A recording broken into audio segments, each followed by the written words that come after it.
quick question for you: does the map size change depending on number of players? It does. Also, I have just started the stream. Gotcha. I think it's probably fine to just hop right into it.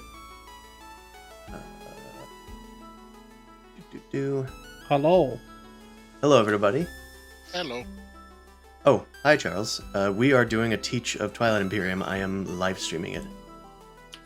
Cool. I'm playing Warcraft. Awesome. I just like having background noise. Sure. Okay. Well, welcome everybody. I'm Noble Crumpet, variety streamer. Apparently, focus on tabletop games and Metroidvanias and RPGs. We normally play Genesis RPG as a campaign on Sunday at 8 p.m. Eastern Standard Time, so you can join my friends doing that. But today, I wanted to do a teach. Sajil and Seven are here. Seven Seal Ursa, and they wanted to learn how to play Twilight Imperium, so I'm going to do so via Tabletop Simulator. And I figured I'd stream it for anybody else that wants to learn TI4. And that's that. So, you all know how to play, yes? Of course. Yeah, absolutely. Nothing That's can step possibly one. go wrong. Alright. First of all, I already went over this with Seven, but Sajil, have you used Tabletop Sim before? I have for Warhammer stuff. Okay. A long time ago. Main things that we'll need are panning, so middle mouse button, moving objects and moving stacks of objects. Moving a stack being like this deck. If you click and hold, it moves it. Flipping stuff over, which is F while you're hovering over something. And then shuffling stuff, which is just hover over something and just hit R, and it'll shuffle it. And now that you're here, I think I need to toggle promoted mode. Okay, so now I need both of you to come over here and click that button, which should promote you, I think. This one.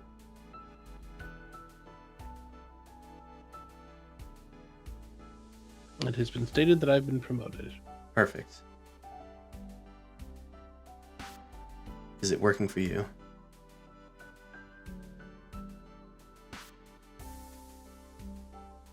You may have to choose a race first. Oh, maybe. Also, you might be on push to talk. So we're gonna move some of this stuff off. Right, that's... Yep, my bad. It's okay. So it didn't work for you, right? So let's try and choose a faction first. The faction doesn't matter that much, because we're not going to play a full game today. We're just going to teach. So just pick the one that looks the coolest. Where are they? They are on your faction sheet in front of you. Gotcha. And I mean, I can tell you a bit about them if you want to learn. I was telling Seven about stuff because we were just hanging out, but we got a whole bunch of dudes here. Tell me about the Empyrean versus the Nomad. So the Empyrean are they're an enigmatic, like vampire people that exist beyond the stars. Their main thing in the game mechanics world is being passive and trading with people.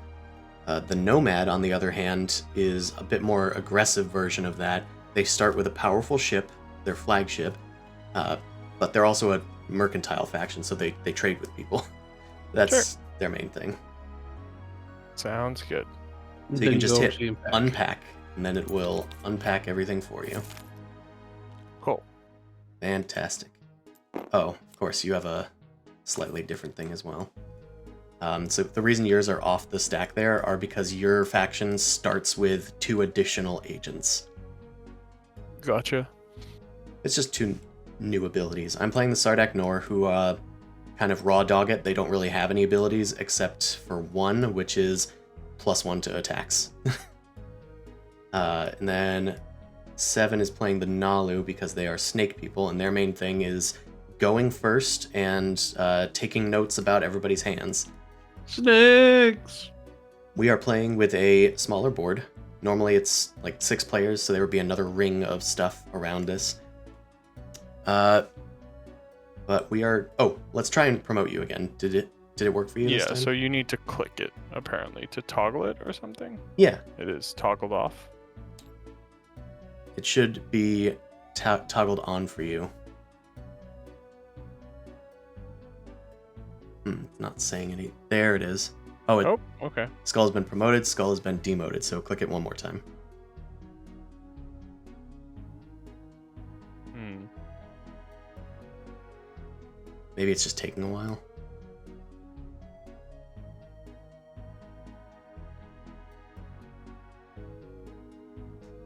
Well, that'll be a problem when it comes up to it, I guess. It just means that certain things might not be clickable until you are promoted.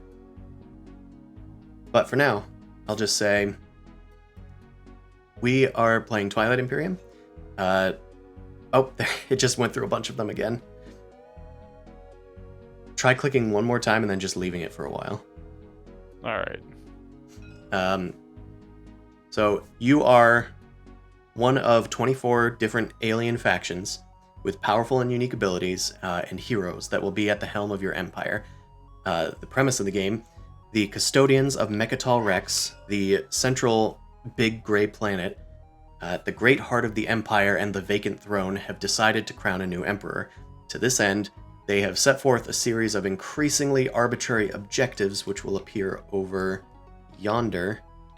That's caps lock, not tab. Over yonder. And as head of your empire, it's up to you to complete as many objectives as possible and accrue enough victory points to be crowned the new emperor of the galaxy. Along the way, And each race can complete multiple objectives of the same one.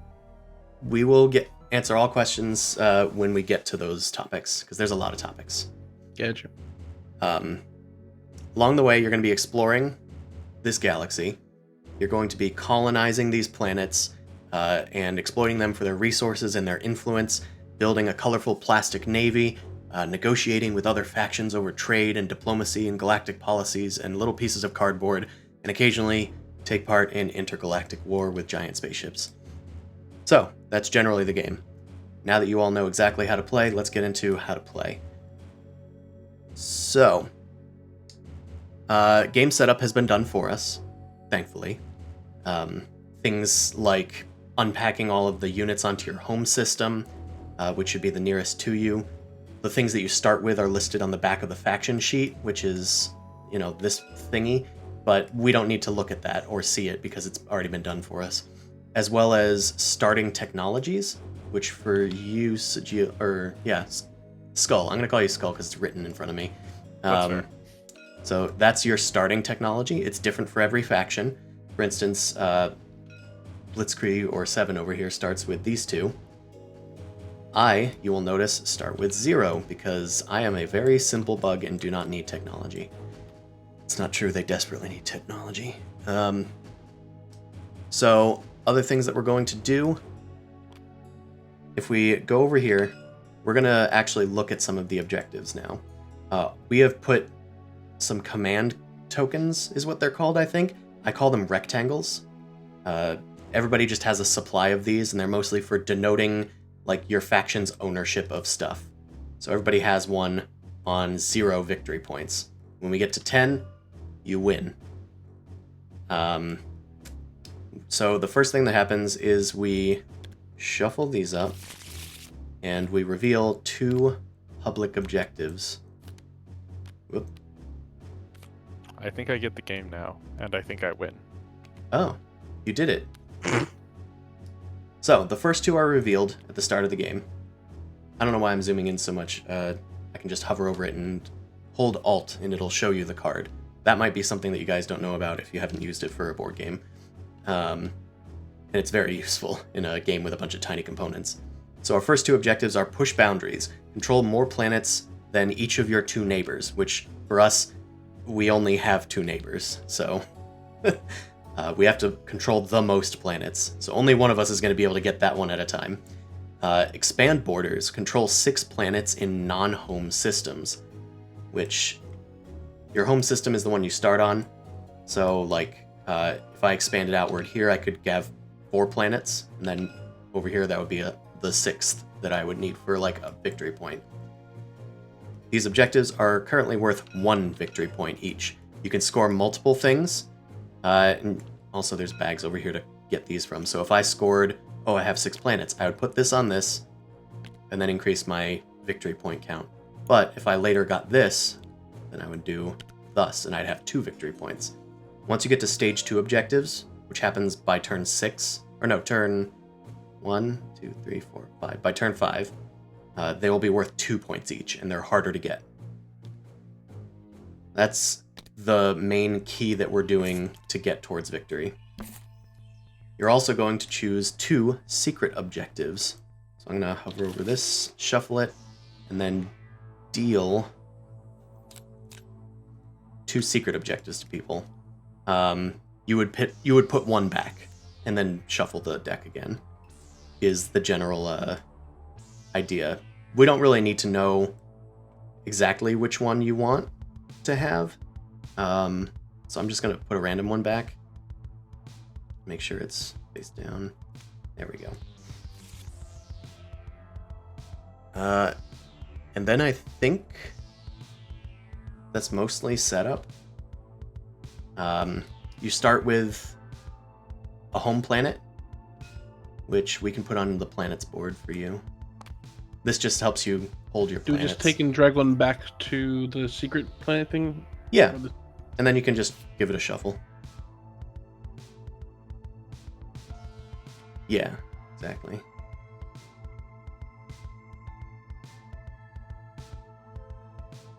Oh man, it keeps demoting you. I wonder why that is. Yeah, I don't know what that's about. I click it and nothing happens, and then it promotes you and demotes you. Yeah, because I am double clicking it, but that's the only time it seems to do anything. Then maybe just click it once and then just don't ever click it again. That's what I did. Oh, okay. And I've been waiting for it to go all this time. Well, maybe you're promoted and it's just not telling you. Well, I can't pick up the card that I dropped, so I don't think I am. Oh. Okay.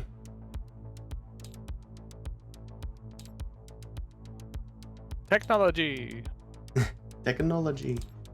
I am not sure. Well, it wouldn't be a stream or a board game over the internet if something didn't go wrong. Should it have a red button above Yeah. the text? Okay.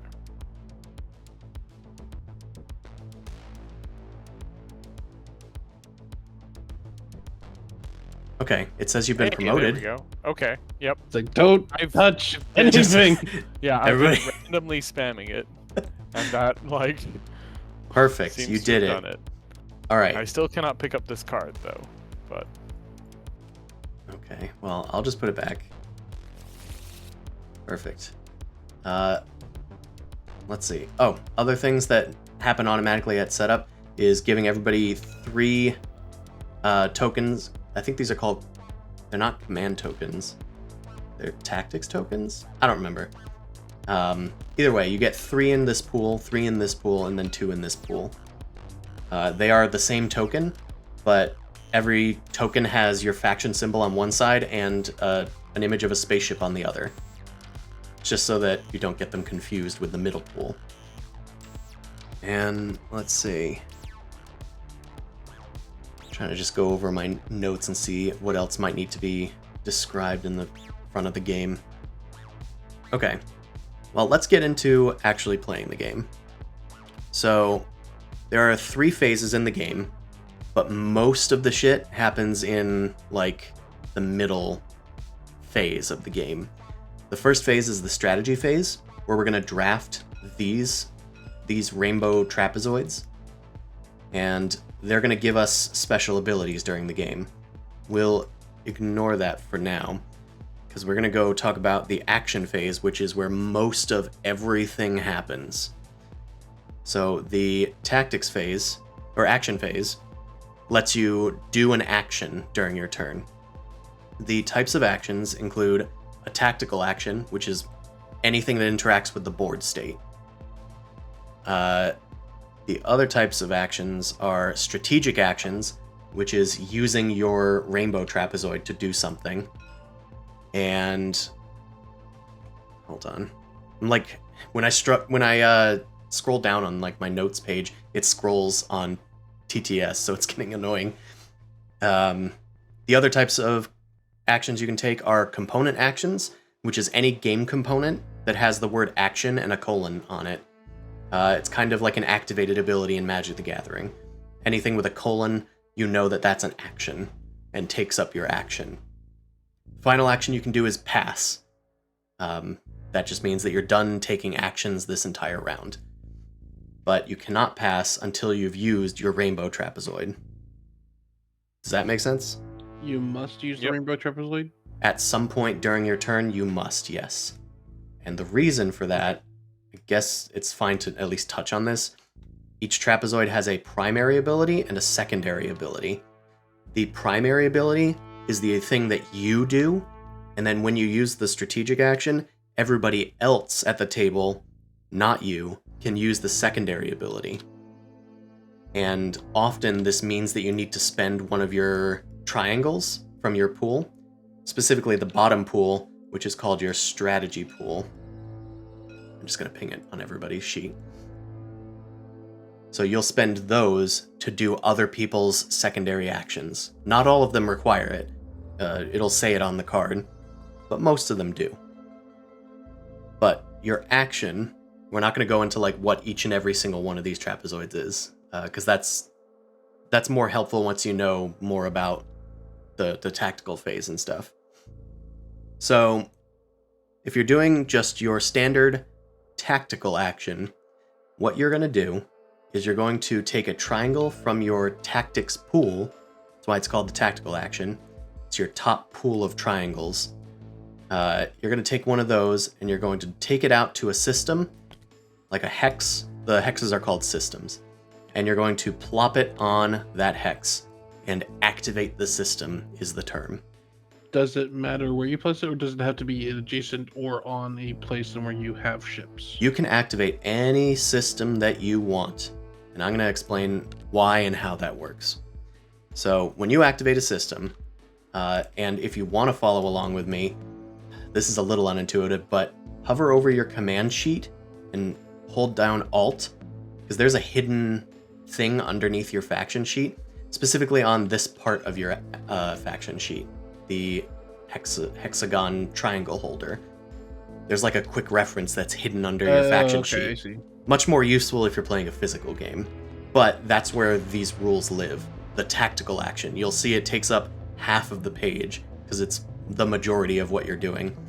So while you look at that, I'm going to look at my own sheet. So when you activate a system, you will put a triangle on a hex, and then you will move ships into that hex. Not out of that hex. You'll move ships into the hex. And we'll go over movement restrictions in a bit, but I'm just going to briefly touch on all these. Then you do combat, but only if there's ships in the system that you're activating. Then once combat's done, if you still have dudes left, you invade the planet with any ground forces. Ground forces or infantry look like the little flags, the little flag pieces. Alternatively, mechs are also ground forces. But then you'll invade the planet, if there's a planet there, and you take the planet, if there was nobody there. Otherwise, then you do combat with anybody else that's there. But then you take the planet, you explore the planet, and finally, you do production. Production's always the last thing that you do, but sometimes it might be the only thing you do in a given action.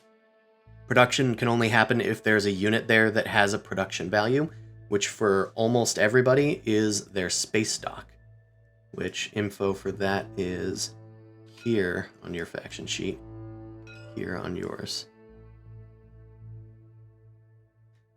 Okay, so that's basically what happens when you activate a system. Activating a system locks it down. So that's another important mentality to have, is that if you're activating a system, once you're done with your turn, any ships that are in there can't move back out of it. You also can't like pick up guys and move them if you're traveling through it, but you could travel through it. You just can't move anything out of it. Other people can still activate your hex, even if you've already activated it, but that might mean they're moving their ships in to attack yours or something. let's see. What should we do next? And everyone does this in order, not necessarily. We do at this the in same turn time. order. The Right. turn order is established by the draft of the rainbow trapezoids, the strategy cards. That you notice they're numbered 1 through 8. Once we draft them, we go in turn order of 1 through 8. And since we're a 3-player game, we're actually going to draft 2 of these cards, but we're only going to use, the earliest 3 to determine the turn order. One of these, particularly the politics trapezoid, that gives people this, which is called the speaker token. That means that you're the speaker. That has certain game rules, but mostly it means you pick first during the next draft. It also means you read out the agendas. That's like your job. And voting starts and ends with you when we get to agendas. You'll see that there's a lot of rules to this game, but I was telling Seven earlier, it's very wide, but not very deep. There's a lot of little rules, so your attention is kind of spread thin, which is almost the devious way that this becomes a difficult game. So, let's perhaps... It's easy for things to get missed on occasion, but it's because there's just a lot of other things to take care of. Exactly. So, Skull, Sigil, why don't you try activating a system?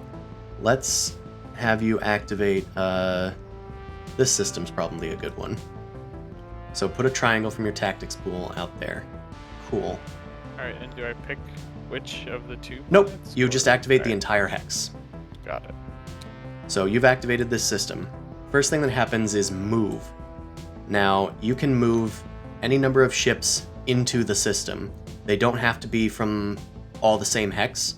For instance, if this was over here, you could move this guy in here and move this guy in here. It's just the ship, the thing you're activating is what you're moving it to, not what you're moving it Gotcha. from. And I assume they have to be adjacent? They don't, so I was going to cover that next. If you go on your faction sheet, which is just there, you'll notice all of these ships that are shown on it. It shows you the plastic piece, and it gives you some stats for them. The one you're looking at right now is Move, which your carrier, which looks like the little, like the ribbed one with the 4 exhaust ports, or it's engines at the back, that has Move 1. So that can move 1 hex during its movement to get there. What does your flagship have for move? It's also 1. Great. Destroyer. Okay, Destroyer has move 2.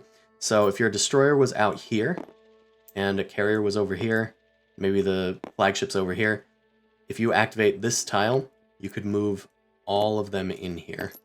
Got it. Now, the only restriction here is something called fleet capacity, which is the middle pool of triangles. The reason that you flip them over to the side with the ship on them, that's how many quote-unquote big ships you can have in a hex at any given time. If you ever exceed that number, which for everybody at the start of the game is 3, if you ever exceed that number, you have to sacrifice down to that many ships. So, I say big ships, and I did big air quotes at least, that aren't visible to you guys, but I tried doing it verbally. Big ships. Now, what aren't big ships are fighters and infantry. Those are not big ships. However, they also can't warp between systems. They need to be carried. So we'll go back to your faction sheet. You'll see some ships have something called capacity. The carrier, in particular, has capacity. Capacity 4. It's a lot. It carries things. So that means it can carry 4 little ships or infantry with it. Oh, okay, there we go. So, What do the little symbols next to like combat move capacity mean? Does that mean that I can touch on that. increased or improved? so anything with a triangle on it means that the second tier of that vehicle will get better. And the reason that these are all card-shaped is because in your technology pool, you'll be able to upgrade your ships. There's only like tiered 1 and tier 2. There's no like tier 3.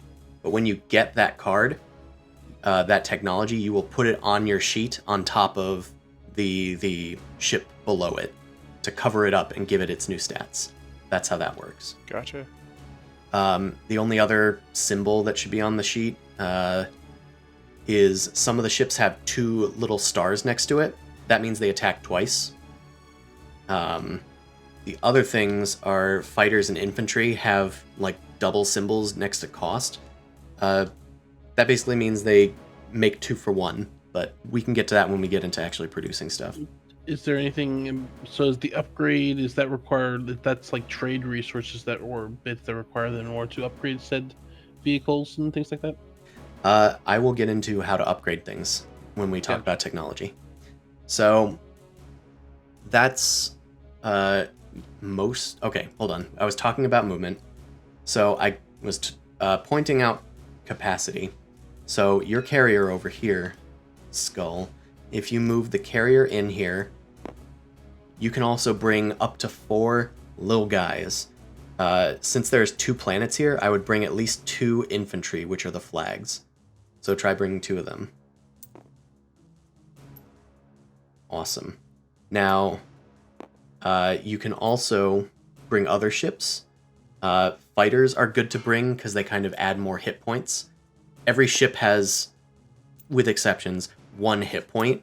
So the more ships you have, the more hit points you have during a combat. That's all I'll say about that until a combat happens. Gotcha. Your space dock does not move with you. Space docks get attached to a planet. Even though they look like Deep Space Nine, they are not floating in space. I don't know why they look like that, but they are in the planet's orbit. So, you've activated this system. You've moved some dudes in. Why don't we have 7? Why don't you try to move something as well using the rules that I've described? So, activate a system.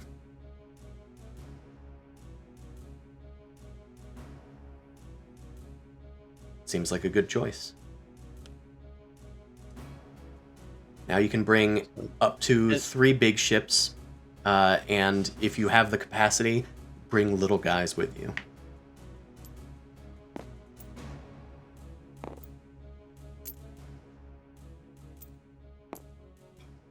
Awesome.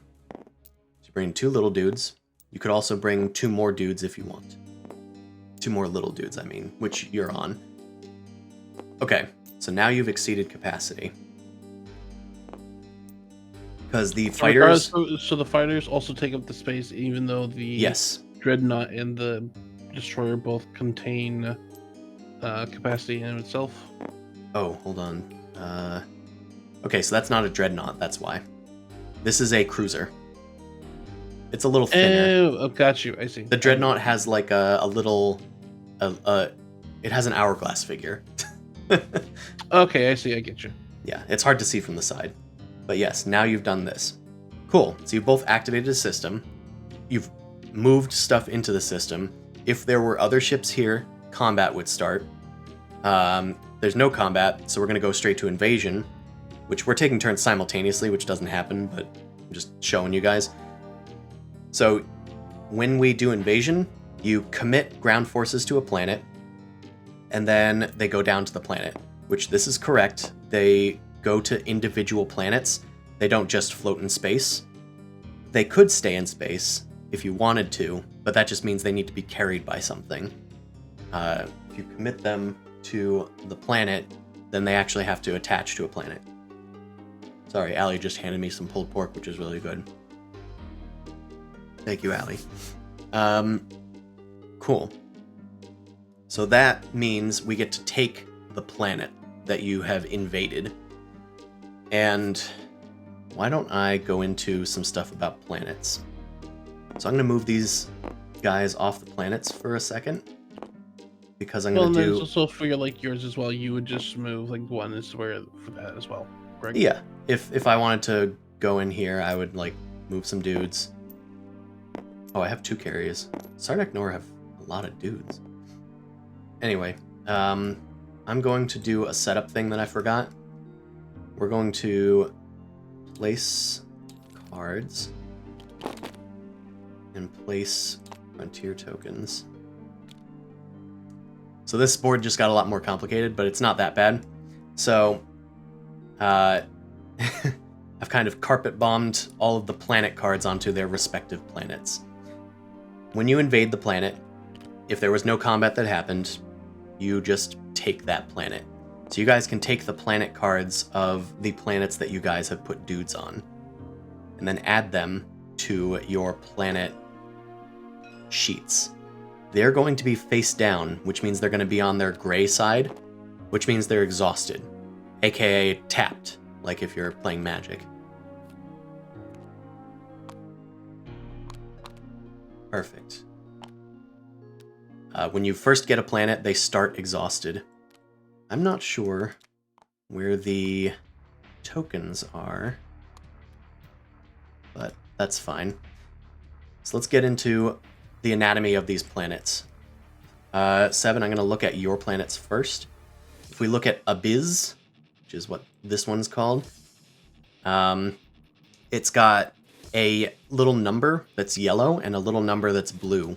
It also has like a red icon sort of thing next to it.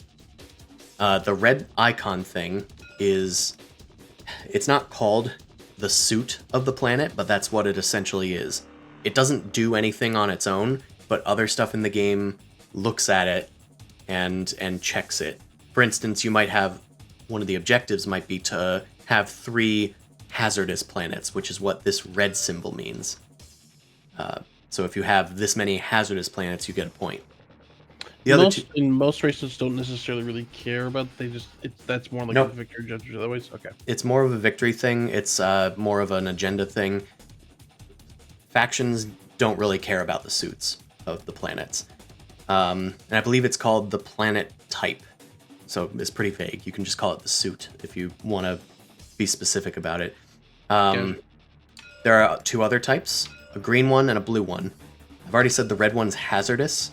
The green one is industrial planet, and the blue one is a cultural planet. So that's the 3 suits of planets. If you look at the numbers again, the yellow number is the resources that the planet provides. The blue number is the influence that the planet provides.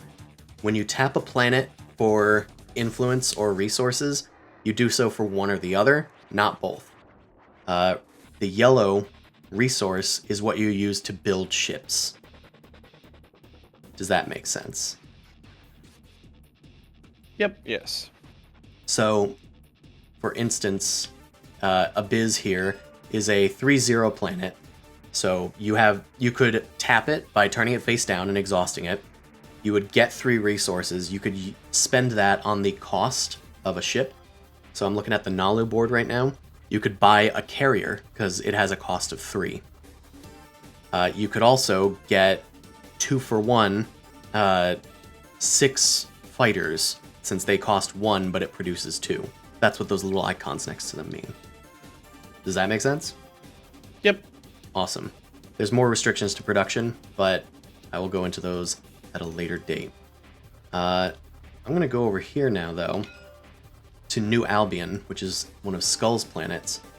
So this is a 1/1 planet. It's got 1 yellow resource and 1 blue influence, but it also has another special symbol next to it, which, and I hate this, it's the same color as the suit of the planet, which doesn't mean anything. It's just confusing.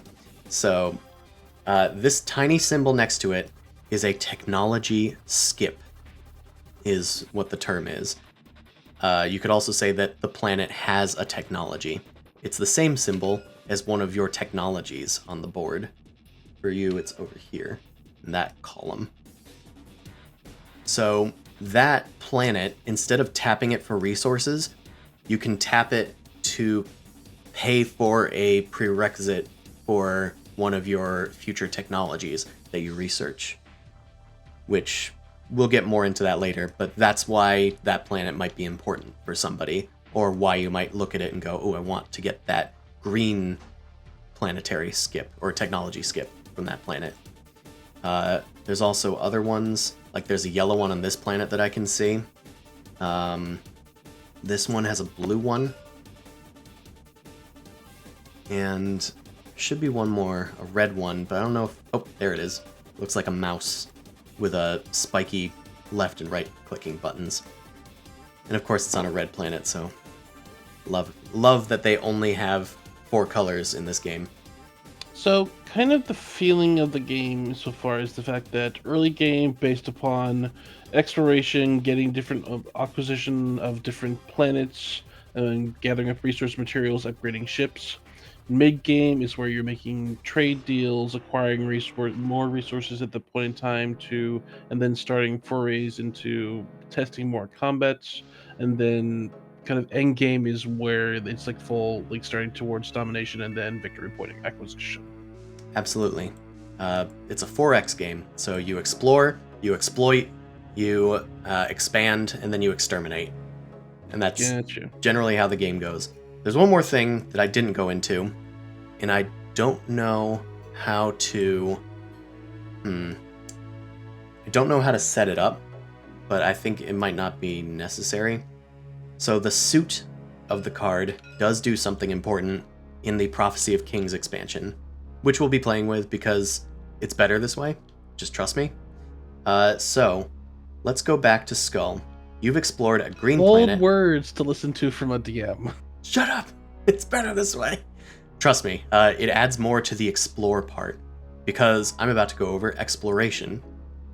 So you've explored a green planet, or you've invaded a green planet and a red planet, Skull. So, because you've explored a green planet, you can draw from the exploration deck, you can draw the matching green exploration card, and then you just reveal it. Is it not working for you? I cannot, apparently. I thought promoting you would help, but, 7, can you grab it? yeah. Nope. You can't either. God damn it. How? This has got to be an error of some sort. Tabletop sim promote player. It's like there are very specific or small locations somewhere I can grab like different cards here and there. Options.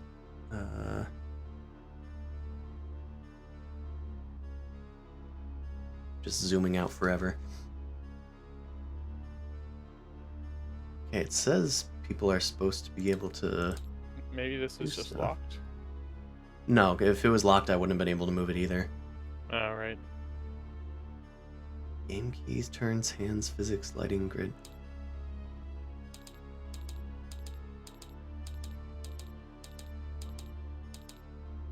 I'm just trying to click and unclick everything. Well, what I'm trying to be like, whenever I'm like over this, and whatever, a lot of like spaces and things that are getting are like Nalu, Yin, and Nomad. It's for like faction unpacking. So I wonder if there's just like a multiple overlay of game border thing here going on. Like when I have like currently, like if I have my cursor hovering over the green cards right now, it says Mahakt. That is very unusual. That is extremely unusual. So it does. So it feels like there's probably like a board game overlay issue here that's going on. It might be when you I'm also getting unpack that. stuff. The bottom one does say Empyrean for me. That's so weird. Same. And the other side is also all Zicha except the last one, which is Winu. So, I wonder if we need to leave the game and come back or something. But I mean, if we're just like learning, it's not like we're not Yeah. actively playing. So yeah, I'll figure that out later. Anyway, so you draw, and you can draw them in either order, but here's the green one, abandoned warehouses. You may gain 2 commodities, or you may convert up to 2 of your commodities into trade goods. So that's just a thing that happens, and we'll get into more about what that card does when we actually talk about the strategy cards. Let's draw another red one, because you also explored a red planet. Okay, this one's a relic fragment, which you hold on to. When you have 3 of the same fragment, you can purge them, and you get to draw a relic, which is a powerful bonus, a powerful buff thing. But otherwise, these things happen immediately and then get discarded. Okay, so that's exploration. 7, why don't you... Oh, you can't draw cards, of course. Perfect. That's probably also the reason why I can't add the things that draw pile into my hand, is because there's still that overlay going on from earlier. This definitely seems like a particularly this game problem, so I'm not sure I'll be able to find a quick answer other than just... I think it just has to be like a redo the actual board and stuff, because that's what we had to do for our Marvel Serial game one time when this happened. Okay, well, when we go to actually play, I'll create a new game, because we're not very far in at all. So we'll be able to quickly recreate this game. Cool. Sounds good. All right. So now you have planets. The last thing that you do during the tactical action is you produce. Now, the systems that we activated, they don't have any production values. So say a round goes by, and we all want to take another tactical action. Why don't you both take another triangle from your tactics pool and place it on your home system instead? Cool. And this is a fairly common start, per se, if you only have one carrier at least. So, let's see. We'll go through it again as far as the turn order of the tactical action. You activated the system. You can now move ships into the system. However, you'll notice that you have already activated the other system where your other ships are. So you cannot move ships out of that system. So you can't recall those ships back into your home system that you just activated. Does that make sense? Yep. Awesome.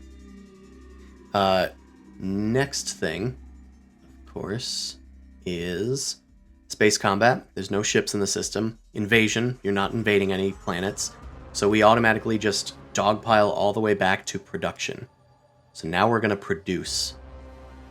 And here's another thing. The Nalu. We're going to go over the Nalu first. So when you start the game, your space dock is on either of the two planets that you want. But you should probably put it here. And there's no way to know this. It's the one that has more resources. And I'll tell you why. So if we look at your faction sheet, over at Space Dock 1, which is in the lower right-hand corner of this screen, or of your faction sheet, it says, Space Dock 1, this unit's production value is equal to 2 more than the resource value of this planet, meaning the planet it's 5. attached to. Yeah, so 5. Now, you might think production value means, oh, I can spend up to 5 resources. That's not what it means. Our entire playgroup fell for this the first time. Your production value is the number of pieces of plastic you can make with that space stock each round. Okay, so it's the number of troops or fighters or other ships or things that I can make in that system with that dock at that point in time. Yeah, so for instance, I kind of lied earlier when I was like, oh, you can spend 3 resources to make 6 fighters. Well, you have the resources, but you actually can't make 6 fighters. You would only make 5, because the production value of your space dock is 5, aka 3, the resource value of Drua, plus 2 for the space dock. Gotcha, okay. It's a little unintuitive. If we go over to Skulls, can you calculate the production value of your space dock? I believe it would be 6. Hell yes. So if you spent 3 resources, you could make 6 fighters if you wanted to. That's all the fighters. bullshit.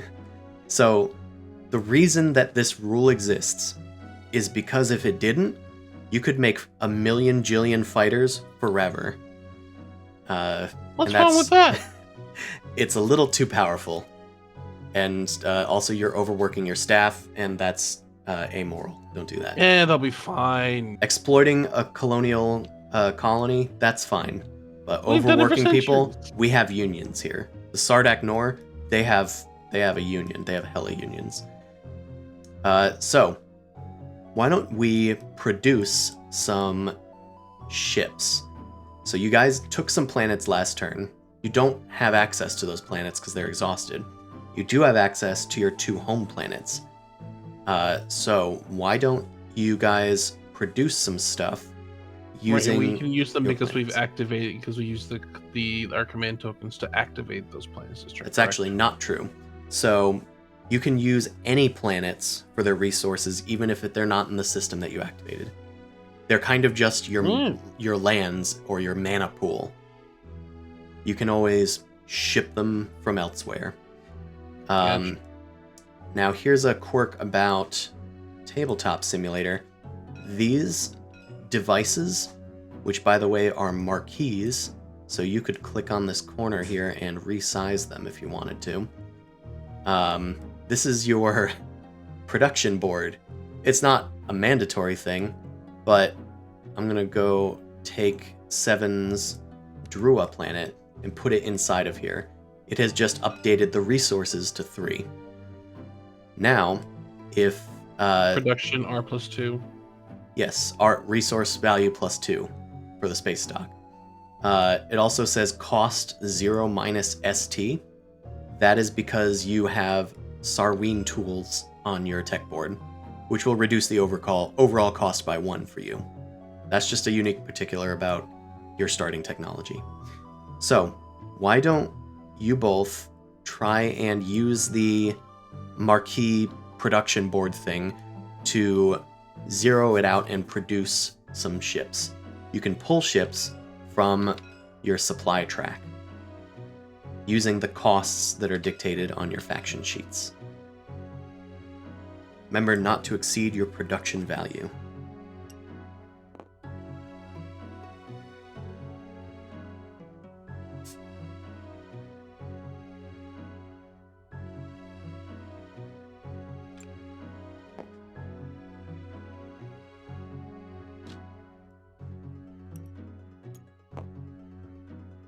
Do we have any questions so far? Stop double clicking. Where does the cost come from again? So, if you take your planet, you drop it in there, it'll update the resource value. Got it. Okay.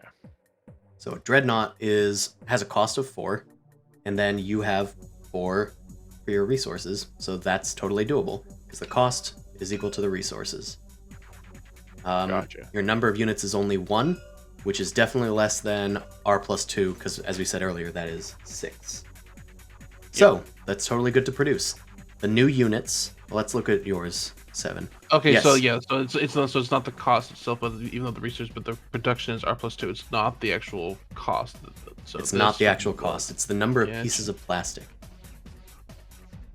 So right now, the Dreadnought costs 4, so that can't be made. Or unless it's the only thing that you make, thanks to Sarween tools. So for instance, 4 minus 1 for Sarween tools would equal 3 resources. So you could also make a Dreadnought if you wanted to. It's almost like they balanced them. I could, but I don't want to at this point. Yeah, that's fine. So if you don't want them, you can just drop them back in where they came from. Or there's some, and this is another thing for Tabletop Sim, these little purple bags that are like out in the middle, those are the graveyards. If you drop anything in there, it'll put it back where it belongs. Which is really useful. Good to know.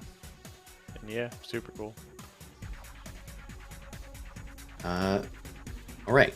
Now when you've zeroed out your production, you can put them in your home system, because that is the system where they're being produced. Excellent job. Carrier and 2 fighters, and a Dreadnought for the Nomad. Okay, so you both are fine. Now, if, for instance, if Skull had chosen to make 3 destroyers instead of a Dreadnought, they are now exceeding their fleet capacity, because they have 5 big ships. Non-fighter ships is the technical term, in their hex, which exceeds their fleet capacity. So if this happened, they would have to sacrifice down until they have 3 left. Which You didn't. You just have a Dreadnought. So we can just put that back. And put these in the graveyard. Also, if you shake a group of units or a group of objects together, it'll pile them together. Like, I have all these things out. Like, oh, they're all spread out. Now they're together. All right. So that's a lot of how the tactical action works. We're not going to worry about combat. We'll worry about that when we actually start playing, I think, and when combat breaks out. But in general, I will just say that if you look on your sheets, the ships all have a combat value. We're going to be rolling d10s, which the game is going to do it for us. And those d10s need to meet or beat the combat number. So the lower the combat number, the better the ship is. On each one, or the collective number? So each ship is going to roll for itself. Gotcha. Each ship is going to roll for itself, generate a number of hits. They simultaneously attack each other. Once you have the lists of how many hits there are, each defending player then sacrifices ships equal to the number of hits that they've taken. So usually you start with fighters, because who cares about fighters? They're worth half a resource. So you sacrifice down. Bigger ships have an ability called Sustain Damage, which means that they can essentially be sacrificed twice. They have 2 hit points, is another way of thinking about it. If something sustains damage, it absorbs a hit, and you literally flip the ship over to show that it's been done. So for instance, if this Dreadnought sustained damage, you would flip it over. And that's how you would tell. The only ships in the game that have sustained damage are Dreadnoughts, Flagships, and War Suns. I don't think a lot of things in the game normally have sustained damage. But that's just a very general overview of combat works. Again, everything is like ankle deep in this game as far as complexity. Like you're not rolling against an armor class or anything. You're just rolling dice and making hits. Gotcha.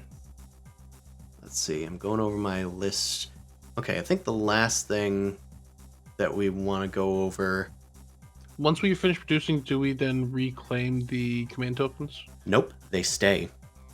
So, once we have all passed, then we're going to do a status phase, which is like a cleanup phase, where we then recall these.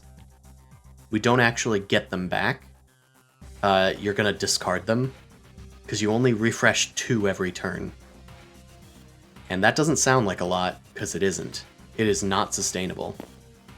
So I think a lot of stuff is about to become more clear, because we're going to go over the strategy cards now.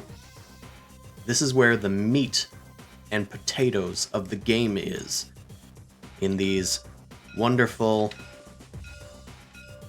wonderful pride cards.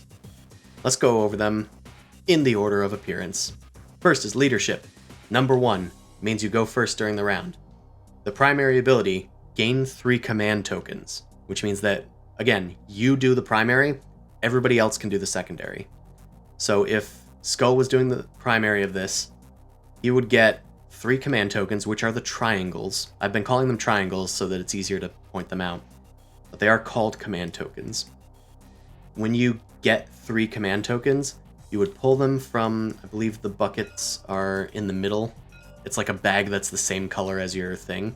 You would just pull them out of there, and you can place them in whatever of those 3 pools you want to place them in. So for instance, if Skull really wanted to get all those destroyers, they could put another thing in their command pool, or in their fleet pool, which means that they could now have 4 ships in a system. Big ships, non-fighter ships. And then they might put another one in their tactics pool to have more actions for a future turn. And maybe they put their 3rd one in the strategy pool so that they can piggyback off of other people's strategy things. But let's put those back for now. Yeah. Ooh. That was gross. I just lagged a bunch, so they were like Half-Life physicsing to each other. All right, back to the leadership thing. That's gain 3 command tokens. The second part of the primary is you can spend any amount of influence to gain 1 command token for every 3 influence spent. The secondary ability is also the same thing. Everybody else gets to buy command tokens, but it costs 3 influence for every command token they want to buy. It's kind of like you get to spend 9 influence, I guess, if you're the one that has the leadership token. Now, I said spend influence. That's the blue number on these planets. So, for the Nomad, Arcturus has 4 influence. If you didn't spend your resources on building stuff, you could have instead spent your influence from Arcturus to buy command tokens when somebody uses their leadership action. And that's the thing. So do the plants that we like kind of used in the cost, do they just kind of like stay in that cost zone area, or do we move them back and they are now exhausted? Yes, because you use them, you flip them over to their gray side, and then you put them back on your planet boards. This like production thing is just for calculations. You don't even technically need to use it, but things can get a little complicated in the game, so it might be helpful to just do it as a reminder almost. I think there's also a way to populate the activated system, because there's like a play button on this. I think what it will do is it'll exhaust the planet and put it back on your planet board, and then it'll teleport those ships out to the currently active system. Because you'll notice that the chat will say things like, the Nomad has activated this system, and stuff like that. Yeah, gotcha. Now, I did say that you can spend influence on command tokens, but you're tied to whoever has the leadership thing. If you don't have it, you're waiting on somebody else to do it, and they might not do it when you want them to. So you might have to hold on to your planets and save them until you can spend the influence on the command tokens that you want or need in some cases. So that's kind of where the interesting part of this game happens, is these strategy cards. Let's go to the second one, which is diplomacy. It's number 2. The primary ability, choose one system other than Mechatol Rex that contains a planet you control. Each other player places a command token, the triangles, from their reinforcements, not from their pools, into that system. Then you ready up to 2 planets that you control that are exhausted. So, that was a lot of text. I'm going to pretend that I'm using it. I'm going to say I'm activating diplomacy on a non-Mechatol Rex system. So I'm going to put diplomacy on Tarman. So if I'm doing it, you guys each take a command token, which are these things. It comes from your reinforcements, which reinforcements means the supply or the bag. You guys see it? Yeah, it was just being difficult to grab. Yes. So you're going to place one on this hex. All right. So you guys have now both activated this system, which means that you can't activate it again without removing that token somehow.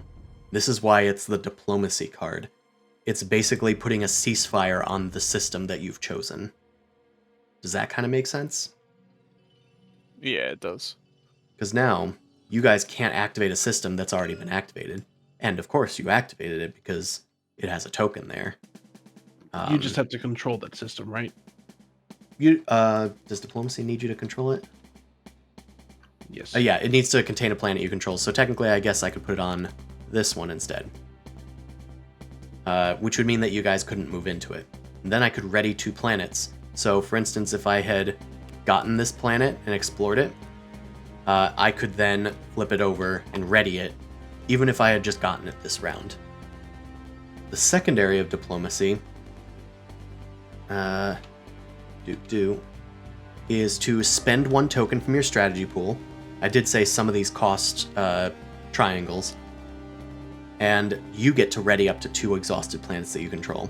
So, assuming that I just did diplomacy, you two both have the option to spend one of these, because the bottom pool is called your strategy pool, you can spend one of them, and you get to ready up to 2 exhausted planets that you control, which might be a good idea. So why don't you try and do that? So you spend it by just putting it back in your bag, like Skull's doing. And then you can ready 2 exhausted planets, which for you guys should be all of them, I think. Except I think this one, because you didn't use that one. And ready means just flip it to its colored side. Cool, so you just got more resources back. Awesome. So that's how you would use a secondary ability or spend a strategy token to do it. You'll notice that the leadership one... Oh great, it's my turn en route. The leadership one, the secondary ability does not require you to spend one of your triangles. Which is whatever.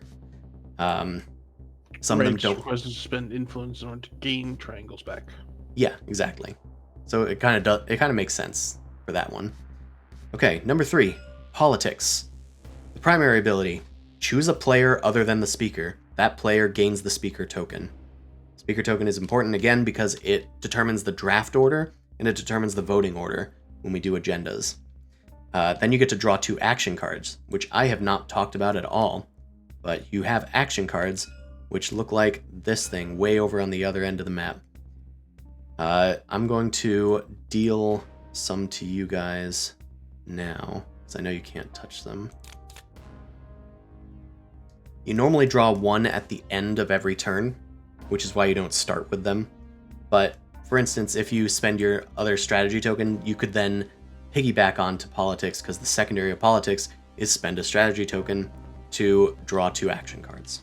So during this, would I draw additional action cards because of my neural motivator? No, that's at the end of the turn during the status phase. Gotcha. Because the end of every turn, everybody draws 1 action card. You draw an extra one at the end of every turn. What's the last part of politics? Look at the top 2 cards of the agenda deck. Place each card on the top or bottom of the deck in any order. You get to scry 2 on the agenda deck. So it's a pretty powerful card. It does a lot of little things, but it's not immediately powerful. Like, people don't go, "Oh, they used politics. We have to get him, guys." It's like, oh no, they just drew 2 cards. They manipulated the speaker thing, and then they looked at a thing. It doesn't feel very powerful, but it is pretty powerful. Construction, number 4. Place 1 PDS or 1 space dock on a planet you control, and then place 1 PDS on a planet you control, is the primary ability. So you get either 2 PDSs or 1 PDS and 1 space dock. Now I keep saying PDS. What is a PDS? It is a unit. If you look back on your faction sheets, your PDS is just above your infantry. It doesn't have a lot of abilities, technically. Like, it doesn't have stats or anything, but it has 2 abilities: Planetary Shield and Space Cannon 6. That means that it shoots at things that come near it and try to land on the planet, and it prevents the planet from getting bombarded by dreadnoughts. You don't need to know what those mean, just know that it's defensive. So PDS, Planetary Defense System? Yep. I realized I did not say what it was. Alright. And the secondary, you can spend a strategy token and place it in any system. Then you can place either 1 space dock or 1 PDS on a planet you control in that system. So, that does mean that you've activated the system. Like, if I wanted to do it on, like, my home system, I would have to take a strategy token from my reinforcements, not from my strategy pool, and then put it on the system that I want to put the thing on. And then I could drag a thing out and put it there. Can you have multiple space docks or PDS on the same planet? That is a good question. I believe the answer is no to space docks, but yes to PDSs. And I believe you can have multiple space docks in the same system. They just have to be on different planets. I think that's how that works, but I don't would remember. that then still allow then that the space docks then in order to overlap each other, like theoretically in like Drua with Drua and Maluk, would that allow me then give me to 7 or like 10 of the system, or would that just been applied specifically to each planet? It would apply to each planet. The production Well, value no. of one of your planets, since it has a resource value of 0, would be increased to 2, and then the other planet would still be 5. So you could, if you produce in that system, you can produce 7 pieces of plastic. So they do kind of collectively end up being together. Interesting. All right, trade. We're starting to get into more interesting things now, I think. Less nitty-gritty stuff and more splashy stuff. Trade. Gain 3 trade goods, replenish commodities, then choose any number of other players. Those players can use the secondary part of this strategy card without spending a command token. What's the secondary ability? Spend a command token to replenish your commodities. Now, what does any of that mean? I'm going to pretend that I just did trade. Actually, no. Let's pretend that one of you guys did trade. Let's have Skull do trade. So you're going to take 3 trade goods. You can find single trade goods here and a set of 3 here. That's the same for everything. These are fighters and 3 fighters, infantry and 3 infantries. But we're going to take 3 of these little trade goods here. You can take either one, I guess. Oh, you can't pull things out, can you? Oh, you can. Okay, so you're going to get 3 trade goods. So you're going to put those in the trade goods area. Now, it's gray, and you wouldn't have known this, but the yellow side is what the trade goods are. They're the same color as your resources because you can spend them as resources. Does that make sense? These are treasure tokens, if you will, to keep using magic references. You can spend them and they go away, but they can pay for things like resources. You can also spend them as influence, but only for things like leadership and for other like abilities and stuff like action cards that might require you to spend them as influence. Or the technology thing, which we'll get to. Now that's, since you did trade goods, or since you did the trade strategy card, you get 3 trade goods. Yep. We'll read the rest, which is replenish commodities. These are your commodities. You'll notice it has a number next to it. That is how many commodities you replenish up to that number, because that's the maximum number of commodities you can have. So, So I get all. So I replenish up to. I replenish 4. you have Or I 0. replenish. You will replenish 4. Got it. If, for instance, you already had 4, you would replenish 0. If, for instance, you had only 1 left, you would replenish up to 3. 4. Yeah, you would go up Got to it. your max of 4. Since you have a number 4, 4 means you're generally a trade faction, because that's a lot for people. By comparison, the most tradey faction has 6 for their commodities. The least that people have is 2, and it means that they don't give a shit about other people. Now, if you'd like, you can choose other players to replenish their commodities. Why don't you choose to have 7 replenish his commodities? Which, Sure thing. Go ahead, 7. Go ahead. So why don't you replenish your commodities, which is 3. And they live over here. There's a set of them on each side of the board. And what is the benefit for me having other people have commodities? It's mostly to be nice, because I'm going to explain to you how commodities work. You notice that you have some yellow things that can be spent in your trade goods. 7 does not have anything in his trade goods. Now, you could, for instance, say, hey, 7, I just let you replenish your trade or your commodities for free. Do you want to do a 1-for-1 trade of commodities? Because I was so nice to you. So, say, for instance, he says yes. He would hand you his 3 commodities. You would hand him your 3 commodities. And I understand the fact that you could expedite this action. I'm just doing it for clarity. When you give commodities to somebody else, you flip it over, and it becomes trade goods. So this would become trade goods. Commodities are useless to you, but they are useful to other people. And that is why trading works in Twilight Imperium. Does that make sense? Yes. Okay, Yes. awesome. And then trade goods can be spent for anything that would be yellow. Yep. You can also spend it for blue stuff, but I should say you can spend it as either or, except for voting. Voting costs influence, but we haven't done any voting yet. That comes after you unlock Mechatol Rex. So, like here with two of these trade goods, I could upgrade would all my space docks or a single space dock. You wouldn't upgrade it at all. It's to pay for stuff. These are resources. So this is the same as spending a planet. Okay, so yeah, but that's why I'm. You're getting ahead of yourself. So Well, you said so yellow. You said yellow and blue. That's why I was being. Oh, okay. So yes, they're yellow and blue because their planets. The planet numbers are yellow and blue. Okay, so the influence and resource, not necessarily the actual things that are on the ships themselves. Gotcha. No, because these are what I'm about to get to, which is the next thing, which is technology. No, it's not the next thing. I forgot about warfare. Well, we'll get to technology, but warfare is another important ability. It's not necessarily aggressive, but it does have a purpose. If you use warfare, you remove one of your command tokens from the game board, then you gain one command token.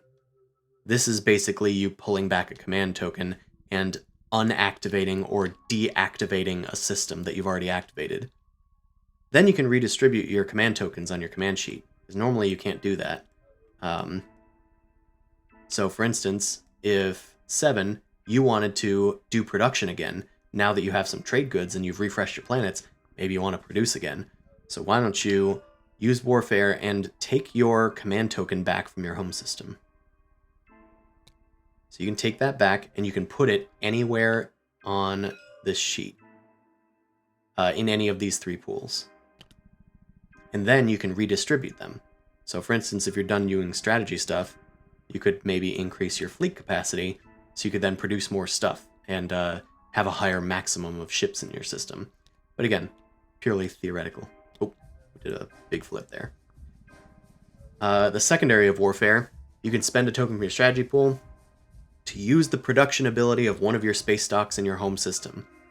Notice this doesn't say you need to activate the system or anything like that. It just means you can build in your home system and you don't even have to activate it. So you do need to be careful because you might enable somebody else by doing so. For instance, if you did warfare just then, I could then spend a strategy token to piggyback off the secondary ability. I could build stuff in my home system and I wouldn't have to activate my home system, which means that later I could move stuff out of my home system because it hasn't been activated. It's a little convoluted, but that's kind of why activation works the way it works. Question: will we draw a number, like only a certain number of these cards because we're only a certain number of players, or do we draw like any number of these initiative cards, or is like one each? And then that's all the ones that we use for that round. During a bigger game, you would only draw 1 each. Since we only have 3 people, we would draw 2 each. Gotcha. And anything that's left over, because if we take 2 each, we'll have taken 6 of them. Anything left over, we will, I'll just do it for reference, we will stack trade goods on anything that didn't get picked. So next time that somebody drafts that card, they also get bonus trade good. And it can accumulate. Like if this goes multiple rounds being unpicked, then it would accumulate more trade goods.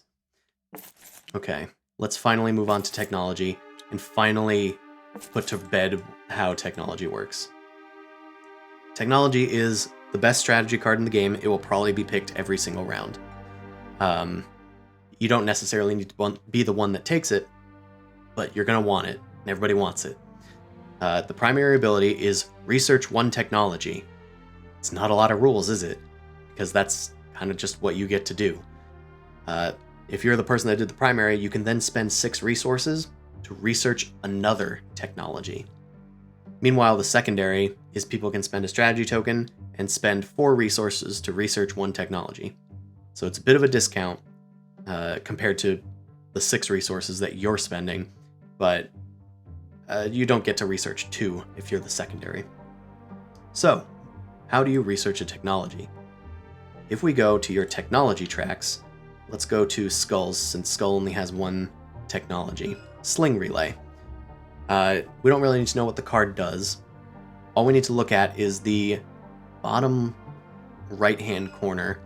That'll show what color that technology is. If we look at the bottom left, that's the prerequisite number of technologies that you need to research that one. Now, Sling Relay normally has a prerequisite of 1 blue, but you start with it. That's unusual. If we go and we move all these technologies out, normally you wouldn't do this because putting them on the board tricks the game into thinking that you've researched it.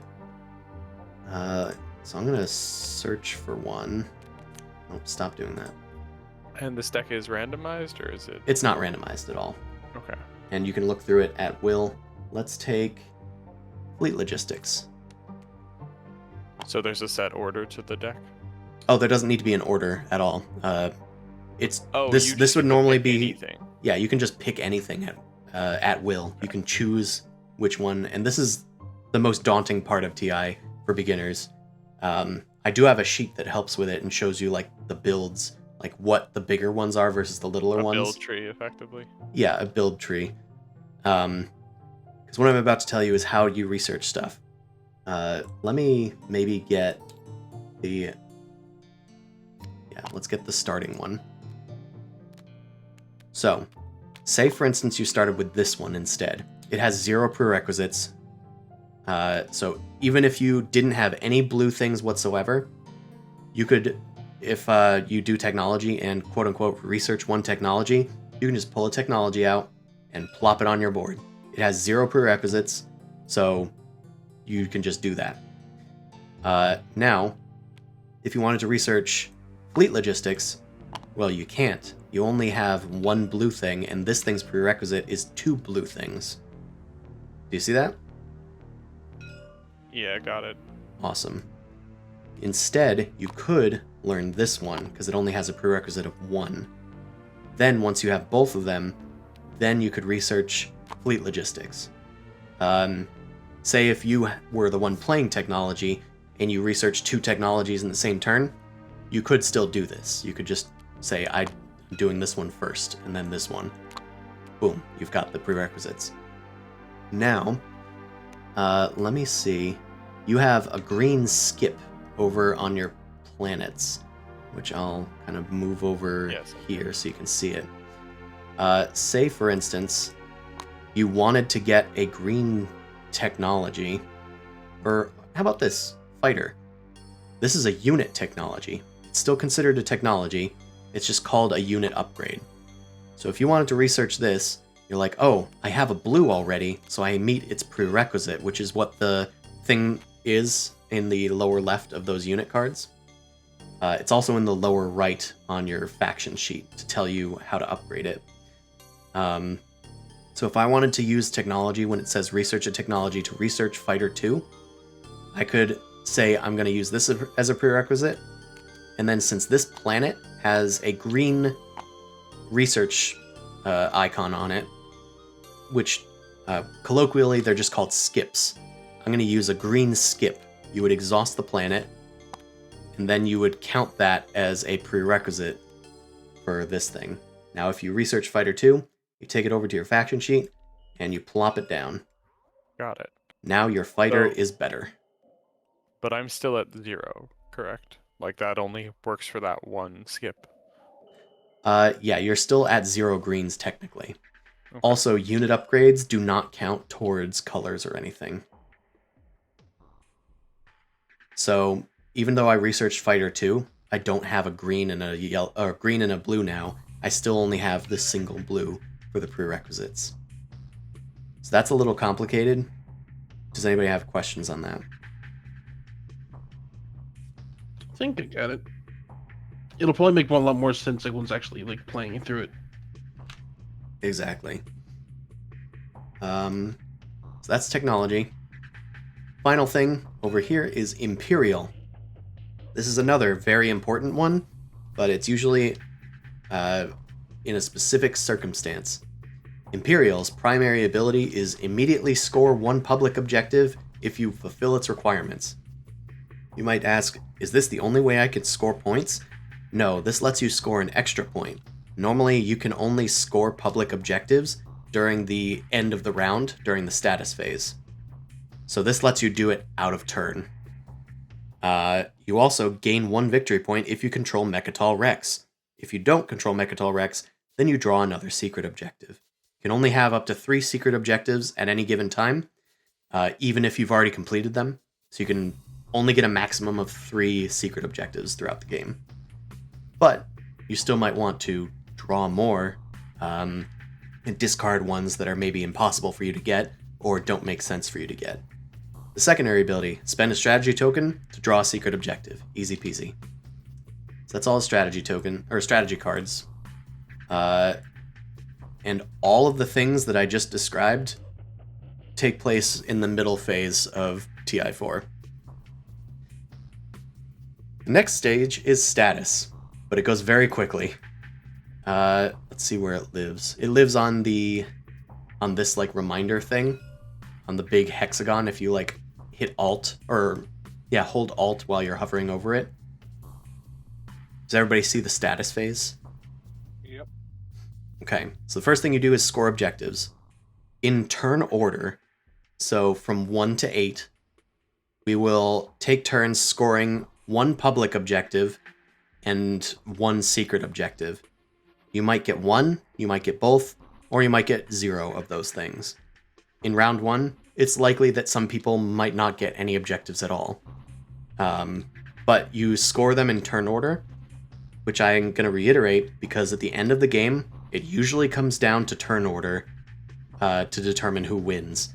If 2 people are at 9 points, the person who has the higher initiative will probably win. That is the reason that the Nalu are good. So, you have a special token over here that is the Nalu initiative token, and it's a 0. It's not just a circle, it's a 0. And that goes right there. It means that you go at initiative count 0. So the Nalu have a little bit of a bonus when they play. They're deceptively good. But I shouldn't even be talking about specific faction stuff. So we score objectives, then we reveal the next public objective, which is over here. We would just flip up the next one and then be like, oh, what's the next one? Amass wealth. Spend 3 influence, 3 resources, and 3 trade goods. You guys know what that means now. Now that you've seen a lot of the game. It basically means that you need to have this stuff up at the status phase, which does mean that you need to hold on to it and not do much during that round that you're going to score this. Let's see. Can only one person score each objective each turn? You can only score 1 public objective and up to 1 secret objective each turn, but multiple people can score the same thing. Okay. So, for instance, you put your token on it to show that you've scored it, but maybe you scored this one this round, and then I could go, oh, I did 2. I also scored this round. And it both counts, so we'd both gain 1 point in this case. The goal is to eventually get to 10. But the game also doesn't usually last long enough for everybody to reveal all of these objectives. Normally it gets to maybe like turn 6, and then the game will probably end because people will have found other ways to get points. For instance, controlling Mechatol Rex. Some relics give you ways to make points. Some action cards might give you ways to get points. Some agendas give you ways to get points. Also notable thing, Mechatol Rex. It's the big fat thing in the middle of the board that I haven't really talked about, but we're supposed to be fighting over it. It's the seat of the galaxy. Yeah, it is. There's a big ol' 6 here, because you need 6 influence in order to land on Mechatol Rex. You can't activate that system unless you have 6 influence and pay 6 influence. Once you do, this flips over and it becomes a permanent victory point for that person. Then they get Mechatol Rex, which is a 1/6 planet. It has a lot of influence, but not a lot of resources. So people will fight over that. Come on, flip down. Damn lag. And then if you are on Mechatol Rex, of course, like I mentioned before, you can use Imperial, the strategy card, to gain more points. So people can get some more points, little bit of icing on top of their ice cream, to get a few extra points by just sitting on Mechatol, like the King of the Throne. I feel like ice on top of ice cream isn't a good thing. No, it isn't. No, I was like combining icing on the cake and cherry on top of the ice cream, and I just kind of hoped that nobody noticed, and it didn't really work. And just words when. I've been talking for a while. So, whew, that was a lot of talking.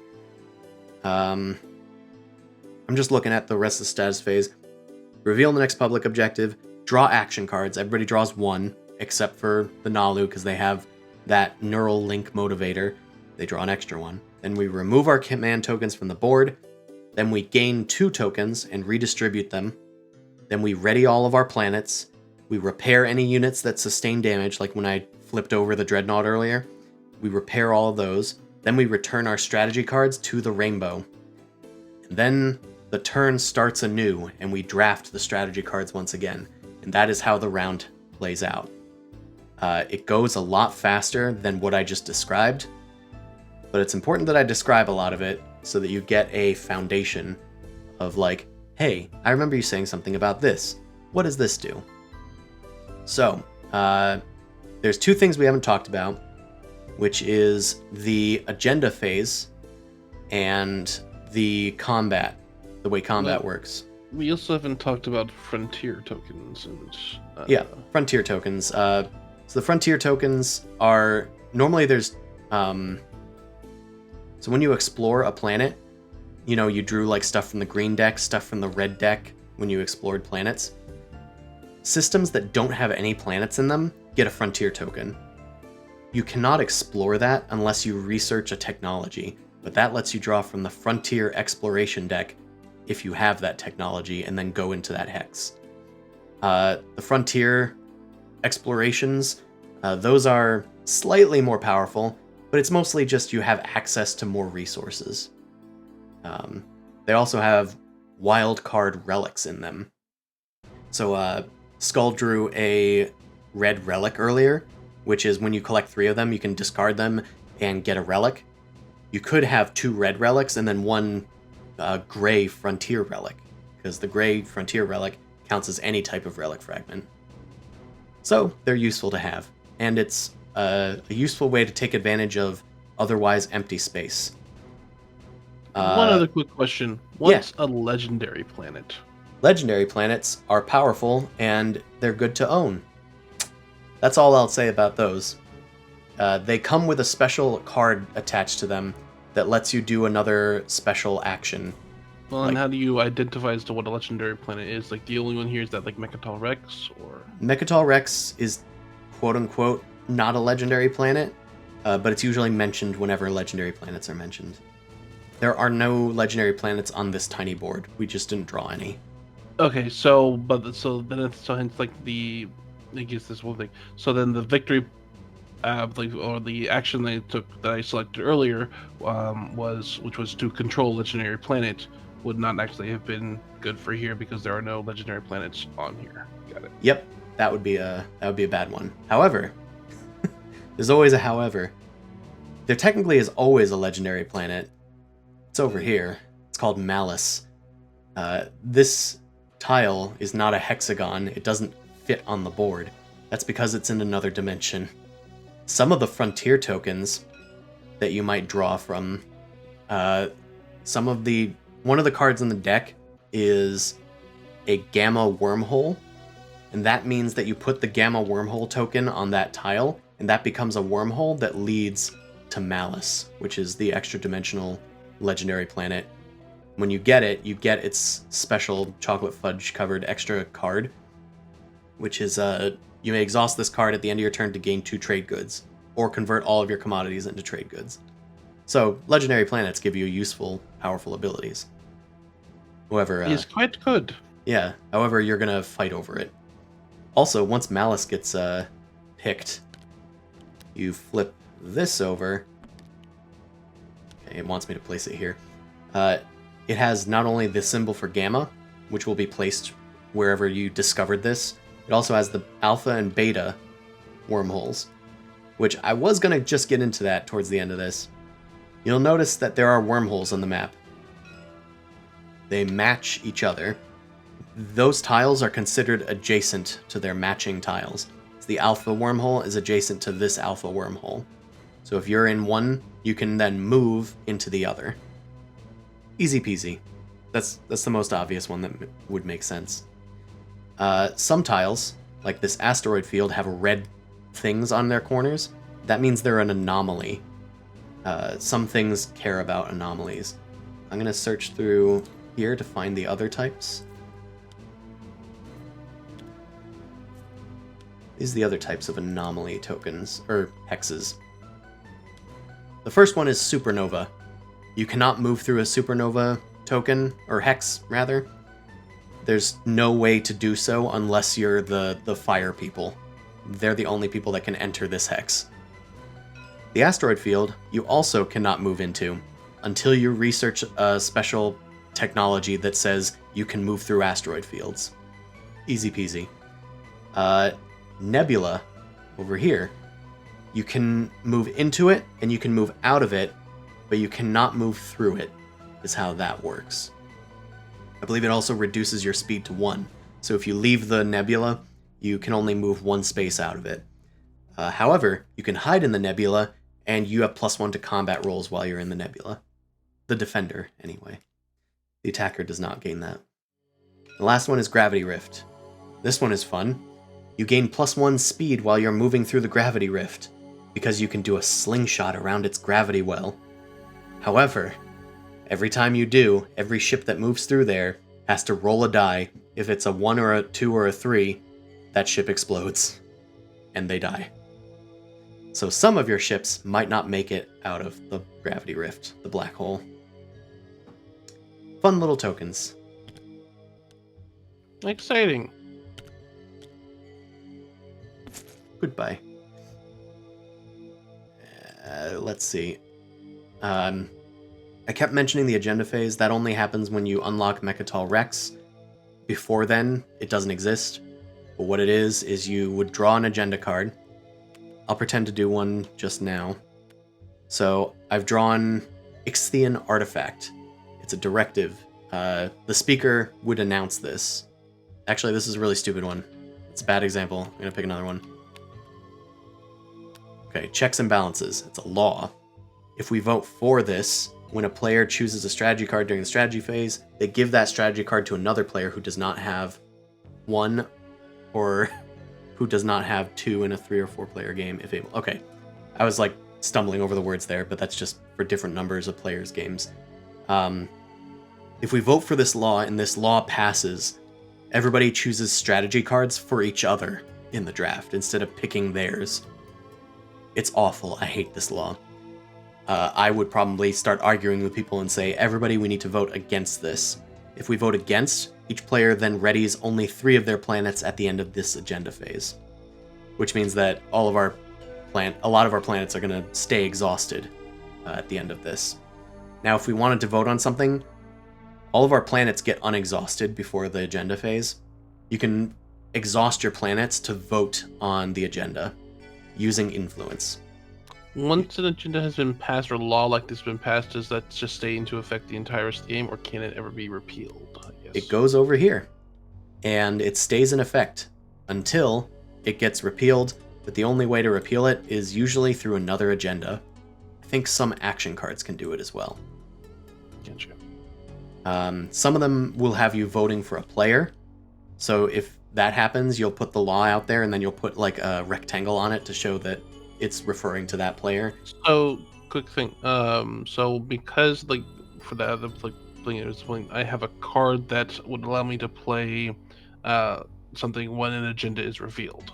Would Yep. I play that now? So Yeah. So if I had just revealed it and then read it out, you would be able to then play this. Diplomatic pressure. When an agenda is revealed, choose another player. That player must give you one promissory note from their hand. I told this to 7, but promissory notes are something that everybody has. Yours are here. Yours are here. They technically start in your hand. I would say put them in your hand if you were able to do so, but obviously we can't. So promissory notes, you can give them to other players, and then it gives them a little bit of power over you. Why would you want to do that? Well, you can do so as part of a deal. Like, hey, I need 3 trade goods. Okay, well, what's the problem? Well, I'll give you one of my promissory notes for 3 trade goods. And they might be like, oh, okay. They might ask what the promissory note is. You could also do it in secret, like by typing to each other if you wanted to. Because your promissory notes are hidden until you play them. You kind of play them like you would an action card or something. But anyway, his thing is give him a promissory note, so I'll just fling this one over here. Trade agreement. When the blue player replenishes commodities, the blue player gives you all of their commodities. Then return this card to the blue player. So basically, this is, you are forced to trade with me, and I can play this when I want. and I would basically keep that in my hand, correct? You would keep that in your or hand. do I have to keep it, or to keep it in the open? You would keep that in your hand, and then when the blue player replenishes their commodities, you can then play the card or like cast it as an instant to once again Got quote it. cast it. Quote Gotcha. magic. Fireball, instant speed. Yeah. So sometimes we'll vote on laws, sometimes we'll vote on directives, which are just kind of an effect that happens and then you discard the agenda. Sometimes we'll vote for a player, sometimes we'll vote for a planet. Maybe a planet will get a boost or something. And then I'm assuming I take that action card and put it into the discard pile, yes? Yep, for real. I believe the max you can have in hand is 5. So if you are beyond that, you'll have to discard down. It might be 7, but I think it's 5. Now, the agenda phase is pretty easy. We just did one agenda, pretty much. But the agenda phase consists of 2 agendas. So you would then get out another one once people are done voting, and they would vote for another agenda. The reason for this is because you would otherwise just spend all of your influence on whatever you want to vote for. But in this case, you might be like, well, what if the next agenda is more important than this one? Maybe I want to hold back some of my planets and vote on the next one. Or maybe I want to just... Maybe I looked at the deck using the politics card. Or maybe I looked at the deck because I'm the Nalu, and the Nalu can freely look at the agenda deck. The top of the agenda deck, I think. So they might be like, I know what the next one is, I know this one's more important, so then they go all in on it. You count up the total number of votes that you have, and that's what these like calculator devices are doing over here. So if I'm like, oh, I'm going to put like 5 votes for, then you could say, oh, I'm doing 5 votes against, or whatever. And then And we could, get votes like for again like via influence from the planets, or is it just based upon number of planets we control? you would have to exhaust those planets to spend influence to cast votes. Gotcha. So for instance, you have this 0-2 planet over here, Maluk. Excuse me. You can flip that face down, and that gives you 2 votes. And do we each have do we each start with any like kind of base level of influence that we get, like 1 vote because we're each a race, or do we just like, is it just the influence we get from planets? I used to be under the impression that everybody had at least 1 vote, but I think that somebody dispelled that for me. I think that you just have to vote with planets. Well, nuts to that. Yeah. But you can also abstain. You can also just not vote. I also don't know super well how these calculators work, but it's useful at least to count your own votes. There's Anyway, definitely... what are the active in here buttons? Oh, that's just a TTS thing. So if you have passed the turn, you flip this over, it tells everybody that pink has passed. So now you can't keep playing the game for the rest of the round. The round might keep continuing, but maybe you don't have any actions left that you want to do. Maybe you're holding on to command tokens until next round or something.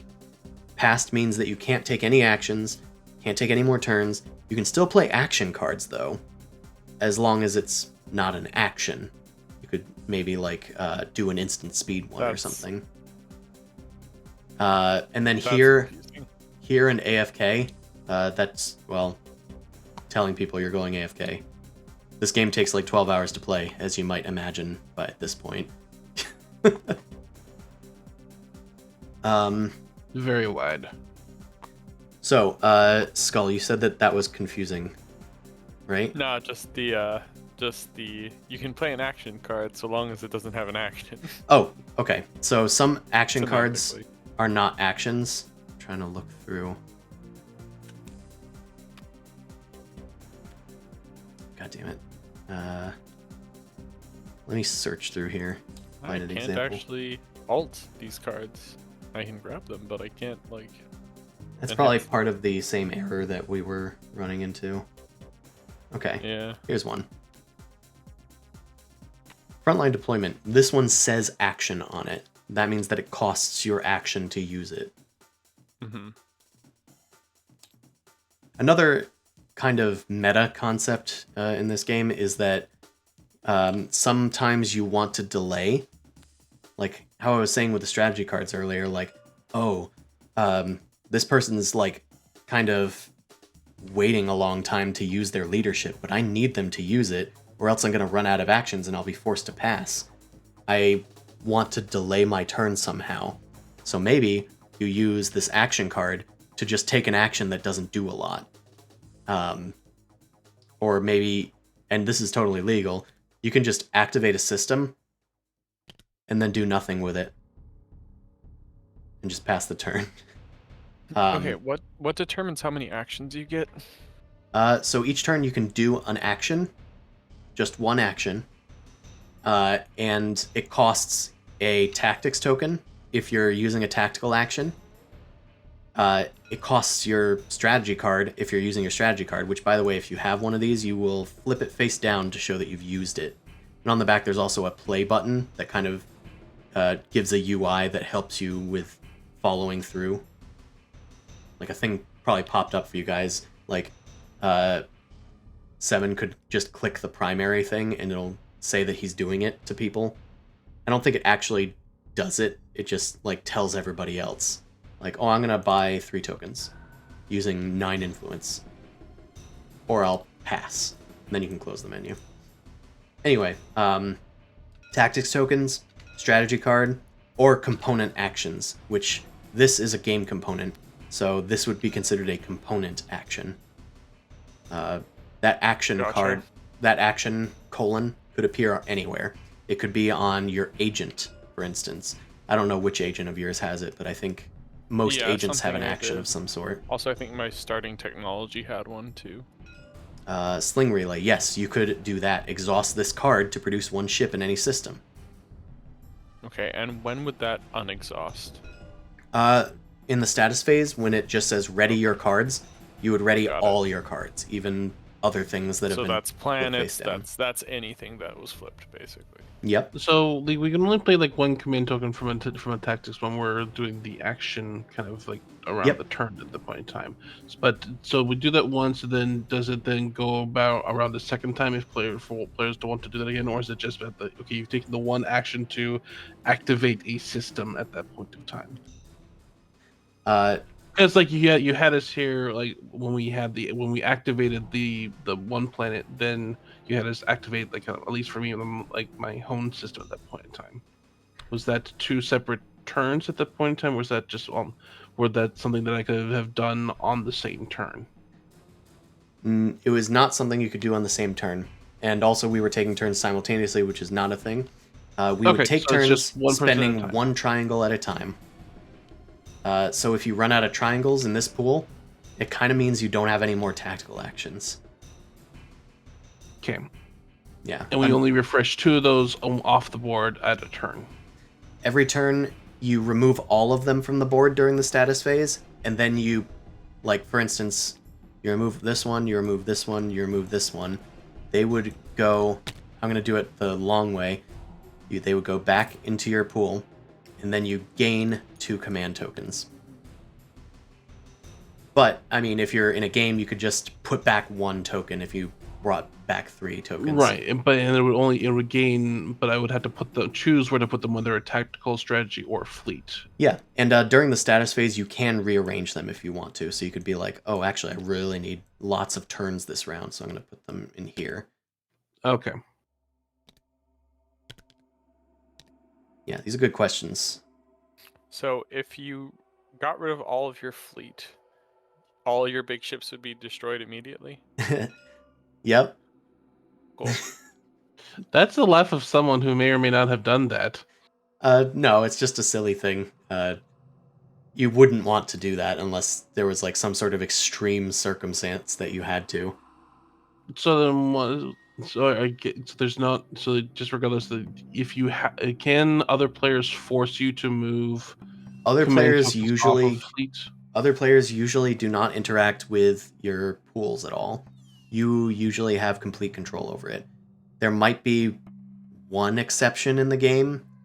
There's more exceptions in the Warhammer version of this game, because the Warhammer version of this game pushes a lot of these abilities and traits and makes them really weird. Right, but which is why I'm absolutely not using it.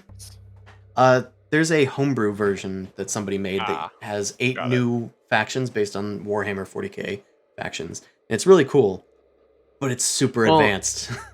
Because I mean, like in terms of like, okay, if I have the 4 fleet not the 4 fleet, but the 4 tactile tokens that I wanted to go out and really explore and go hard within system, and then I only had fleet tokens left, and then a player used the diplomacy card at that point in time, I would have to take one off of my fleet. Nope. Because diplomacy comes from your supply, which is the bag. That's right. Yeah, never mind. Construction also comes from your supply, but it also requires you to spend a strategy token, so you would end... the quick way would just be, I'm putting this here to do construction. But the long way is, I'm spending a strategy token, and then I'm putting one from my supply out here. This is why I teach people the long way, to like know how things are getting done. Also, in regards to construction, Polar did answer a question that it's maximum 2 PDSs per planet. And I believe it is still 1 space dock per planet. Yeah, I think I misspoke earlier and said you can have any number of them, but it's 2. Okay, I think there was one thing that we didn't go over, which is this special side left board, the agents. Now that you know a lot of the rules, they do kind of become self-explanatory, but I will go over them anyway. So let's look at Ursa's, Sevens. Everybody has an agent, which is at the top. Your faction agent usually has some sort of ability that exhausts it, and it's usually an action. Looks like the Nalus is not an action. And again, the Nomad... It's a response. Nomad has another exception that they have 3 agents. So, perfect. And none of yours are actions. Is mine an action? No, mine's also at the end of a player's tactical action. So maybe I'm wrong in this. Maybe it's not common for agents to have action components. Either way, you would exhaust it by flipping it over. But you get to gain the ability of whatever it says, and it's unique to every faction. The Commander is the second one down. It's the tier 2 thingy. I forget what these are called. They're not faction agents, because this one's called the Agent. This one's called the Commander. This one's called the Hero. The fuck are these things called? Your faction dudes. We'll just call them dudes for now. The Commander is red. They have a thing on them that says unlock. It unlocks uniquely for each faction. For instance, the Nalus have 12 fighters on the game board. And the Nomads have 1 scored secret objective. So once you do that, you can flip these guys over, and then you gain a passive ability of your commander. For instance, the Nomads you can produce your flagship without spending resources. which is extremely good. The Nalus is you can produce one additional fighter for their cost. These additional units do not count against your production limit. So now whenever you spend 1 to make 2 fighters, you spend 1 to make 3 fighters, and that third one doesn't count towards the number of plastic pieces you can make. So that's fun. Where is the production limit again? Production limit is listed on Space Dock, and it's equal to the resource value of the planet the Space Dock is attached to, plus 2. Can a planet make stuff without the space dock? No. However, stuff can... There are exceptions. So, I believe the Muat, the fire people, their War Sun has the ability, has an ability for production on it. If you look on the space dock, it says Production X. Production X. That's because it's resources plus 2. But, for instance, their War Sun, I think, has production and then a number after it. That means that they can produce in systems that have their War Sun. Because it isn't tied to the space dock, it's tied to the tactical action. So the last step of the tactical action is production. And when you do production, any pieces of plastic in that system that have the production ability can use their production ability. It's a bit of a nuance. Does that make sense? You lost me a bit there. Okay. So, since those are exceptions, I'm just going to say, yes, it's tied to your space dock. You have to have a space dock to produce there. Because otherwise I will just confuse you more if I try and go into it. Yes, with a footnote. Yes. Yes, but. Period. Okay, final thing. Your heroes are your last of your faction dudes. They also have an unlock, but it's the same for everybody. You have to have scored 3 objectives, which means it's not going to happen until the late game. Does that also count towards the hold a legendary planet thing? For what? For objectives, like point scoring, or for the victory points. It doesn't say have 3 victory points. It says have scored 3 objectives. They could be secret objectives or public objectives, but you must have scored 3 objectives. That's what I just want to be sure. Yep, and it's a good clarification. So once you unlock it, I will flip over your respective commanders. Your commanders are once per game uses. Once you use your heroes are once per game uses. Once you use your commander, they are purged from the game. They are exiled. They are destroyed. You can never use them again. If we look at the nomads, this has a component action on it. It says action. Place this card near the game board. Your flagship and units it transports can move out of systems that contain your command tokens during the game round. Then at the end of the game round, purge this card. What this means is that your flagship can move even in systems that you've locked down by activating them. It doesn't seem very powerful, but it is. You kind of just have to use it in practice. If you want to start sending your flagship on just a crusade, you can do so, because you can just keep moving your flagship even if it's already moved that turn. Hey, I'm going to go here and bombard this planet. Okay, good, he can never move it again. Nope, I'm moving it again next turn, and the next turn, and the next turn, until I run out of tactics tokens. You can also use it to infinitely retreat, which is a little more cowardly, but still useful. The Oracle. At the end of the status phase, you can force each other player to give you 1 promissory note from their hand if you do purge this card. So they immediately take a promise from everybody that they now have power over everybody. It's not a super powerful card, but it can be. Depends on what promissory notes people have left to give you. And it also doesn't have to be theirs. That was something as well that I was telling Seven. Once you give a promissory note to somebody, that's a tradable good.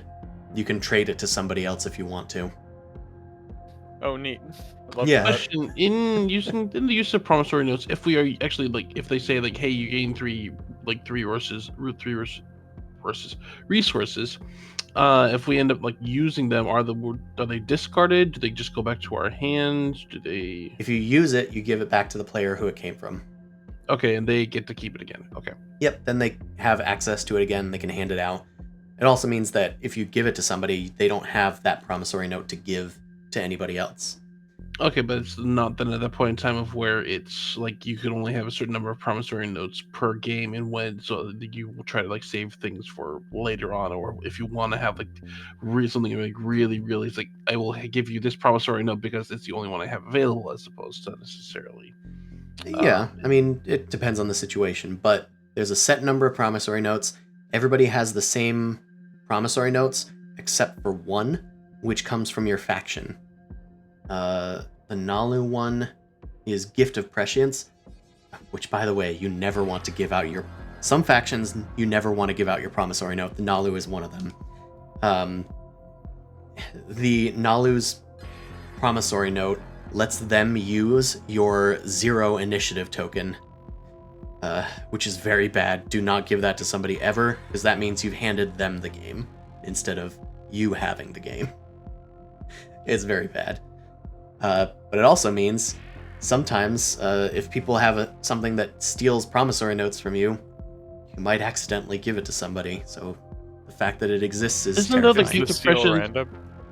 Sorry? Go ahead, Seven. No, I was going to ask. Well, because it says a Gift of Prescience at the end of the strategy phase. Doesn't that mean that has to be this turn in which it's used at that point? Nope. It's in their hand. They can play it. And then if they play it, it's at the end of this strategy phase. Getcha. Then the Nomads is the Cal... Oh, sorry, you still had a question. I was just gonna ask on that, like, when it's promissory note is stolen, is it a random promissory note usually? No, usually not. Okay. Unless it says random.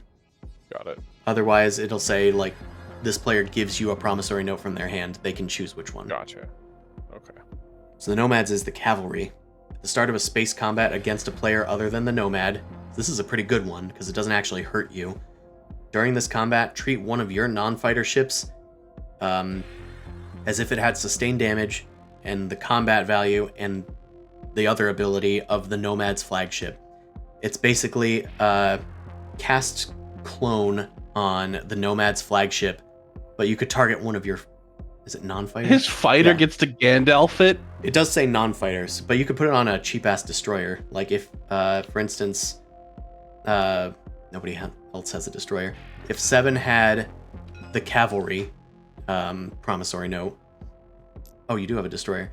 And they got in combat with me or something, you could turn your destroyer into his flagship for the round. It wouldn't destroy his flagship or anything. It's just yours gains the stats of Memoria 1, the Nomad's flagship. And then you give the promissory note back to him. It's a very good one, and it's very interesting.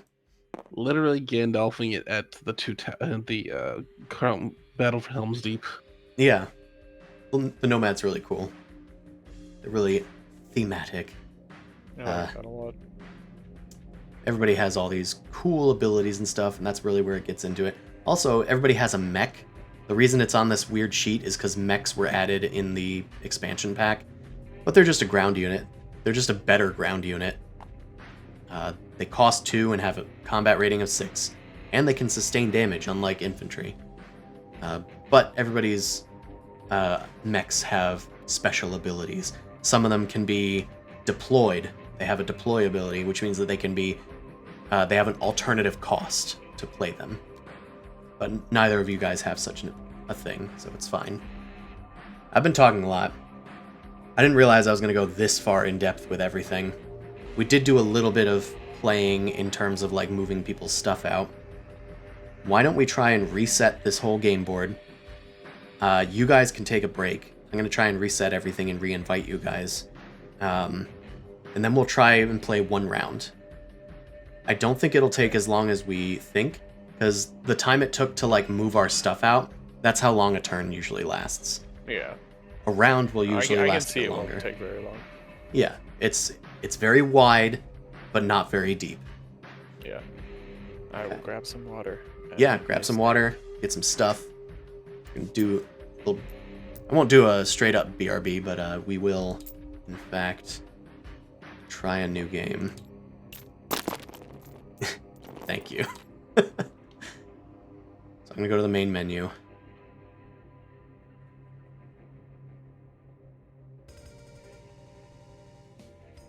Perfect. Let's create a new multiplayer. Let's just do invite.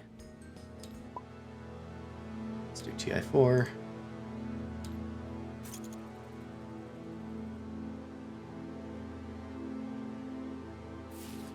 Okay. Now I'm going to invite these knuckleheads. Invite, and then invite. Perfect. So how's everybody else doing? Have we accumulated any chatters? I have not been paying attention to a chat, and I have been extremely talking. Oh, hi, C. You're just watching. It's fun to be here. So we have it set for a 6-player game currently.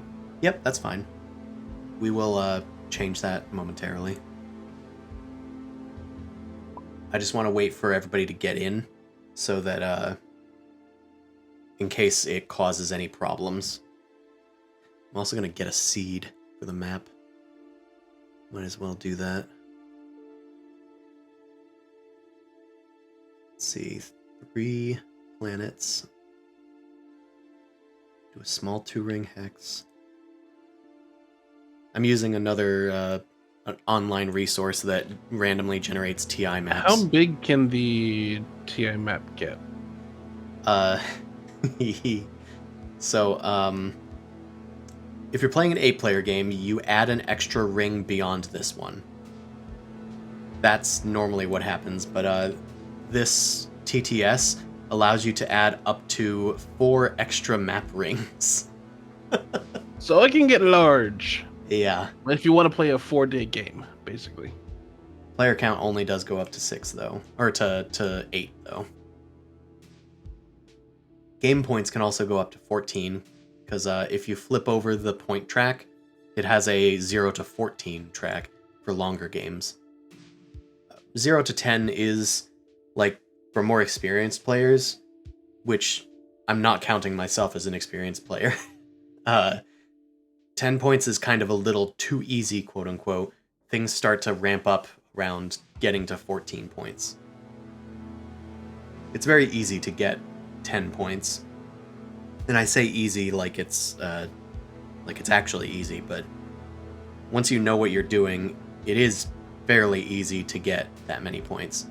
It just means that if you go to 14 points, you have to get a few more turns into the Phase 2 agenda deck, as opposed to just, like, 2 cards into it. Gotcha. Another fun little factoid is that in, like, all the TI groups and stuff, you sort of have, like, a base number of points in terms of, like, 3 secret objectives, so minimum 3 points. And then the public objectives is, like, 5 of those, so you got 5 more points, so that's 8. So that's, like, that's only 8 points of the 10 that you need. And you probably won't get all of the Stage 1 objectives. You probably only get 3 of them, so you probably only get 1 of the Stage 2 agendas, or objectives. So where are you going to get your extra points from, is the question. The game ends around turn 6, usually, so you gotta get those extra points somewhere. Gotcha. They might come from getting Mechatol Rex. That's usually a common one to try and get. Having Mechatol Rex and using Imperial. Getting a relic. Some of the relics just say, you get an extra victory point. And then some of the relics say, you get a victory point. If anyone damages you, they get to steal your victory point. There's also an agenda that's vote for a player to gain 1 victory point. If anybody takes their home system, they get the victory point. It's stuff like that. But those extra points that people look for are called guac points, as in guacamole points. It costs extra to get guac points on your taco. Back. Wait, guac Milk points? What? I was just talking about a term that's unique to TI. Points beyond the base points that are on the board, like extra points that you need to push yourself ahead of the rest of the people, are called guac points because it costs extra to get guac points on your to get guac on your like taco salad or whatever Mexican dish you're getting. Anyway, I invited you to the game. Since you were gone for a bit, I will try to invite you again.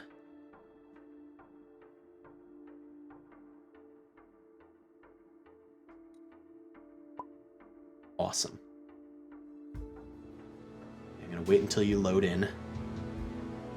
Awesome. Now, I'm gonna try doing setup. I didn't want to do setup right away, in case it screwed with it. Player count down to 3. Setup.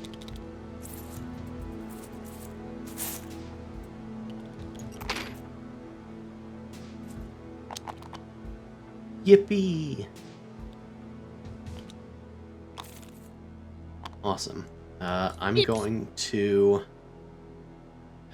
Should we try and promote ourselves before doing the faction choosing? What does promoting do exactly? But it already looks a lot better because the promote button was all fucky last time. Oh, it was for you? Yeah, it was like duplicated 3 times over, and I didn't realize it until now. Oh. Yeah, that's what I mean. That's what I think there was just like multiple game boards were layered on top of each other. That's why we were getting multiple of the like, hey, clicking on this or this or this or this or this or this. Okay. Okay. So, I'm going to enable toggle promoted. Yeah, Now, like now I it can has- click on any of all of the hazardous, all the exploration cards, all the agenda cards, all the objective card. Okay. That's fantastic. Do you have any such problems, Skull? Yeah, the promote one I think is still a little bit bugged, but it does looks like it's pretty much fine. Yeah, the promote card has done the glitchy thing, but everything else seems alright. I don't quite know how I would be able to tell. but- Basically, just like try to draw a secret objective and see if that works. Okay, where's that? How do I draw other than just... You can just click and drag one off the top. There we go. Yep. Fantastic. That means it's working. You all just drew 1, right? So I'm going to deal another one to everybody. You can also put that downward towards the bottom of the screen, the one that you drew, quote unquote, and it'll go into your hand. Do you want me to draw a second one? I only drew one. Oh, then yeah. The one that you gave me. You can draw another one. Fantastic. We will eventually put one back. I'm going to go build the map using the special thingy. Click to confirm. There they go! I didn't look at this seed or anything, so I don't know if it's very good or not. We're going to put all the planet cards on them. We're going to put all the tier cards out there. Cool beans. We are set up. Let's choose a faction. I'm going to choose... same one. Sardak Nor. Just unpack that. Perfect. Put my dudes out and everything. You've been listening, I Have Night? Work has been stupid? I'm sorry to hear that. I will be right back. Cool beans. Alright. Well. Do.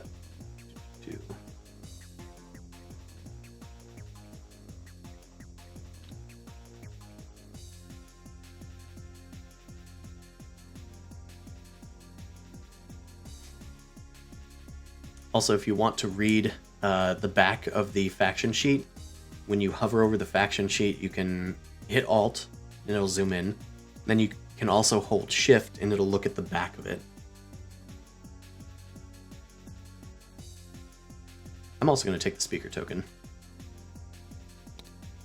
Not because I, want to, but I think it's just...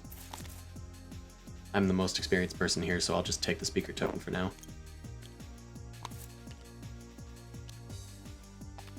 All right. I'm also going to plot my planets back on the planet board. I'm going to draw all of my promissory notes. Can I...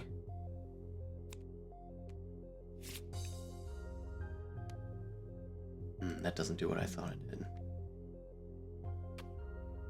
I'm just wondering if there's an easier way to draw all of them. Oh well.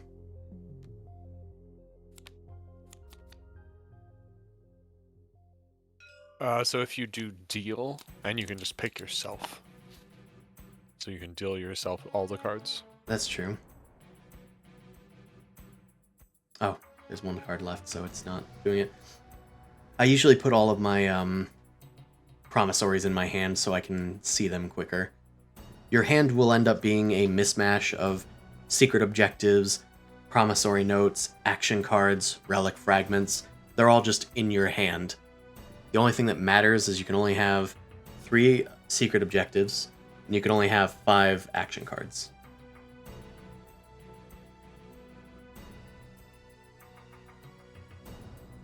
Oh, also I mentioned you can trade promissories. You can also trade trade goods. You can also trade commodities. You can also trade relic fragments. But you can't trade anything else. So you can't trade planets. You can't trade secret objectives. And you can't trade action cards. There are, of course, exceptions to all 3 of those rules. Gotcha. Like the Hakan, I believe, can trade planets. The cat people that love trading. They don't want trade goods. What do we do? Do you want a planet?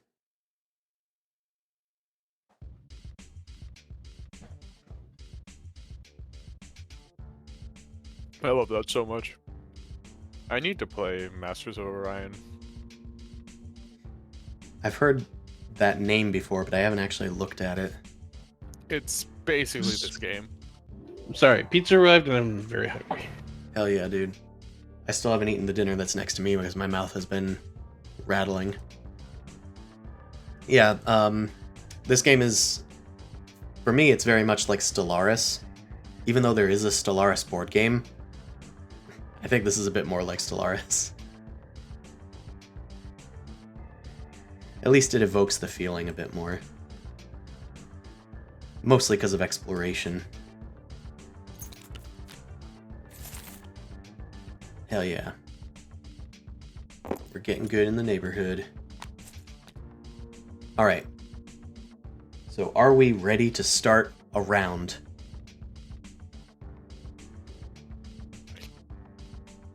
I can only hope so. Alright. Oh. Let me reveal the first 2. I still have to discard a secret agenda. 1 second. Yeah. I'm going to reveal the public objectives first, because they might influence your decision. Okay. Negotiate trade routes. Spend 5 trade goods is one of the objectives.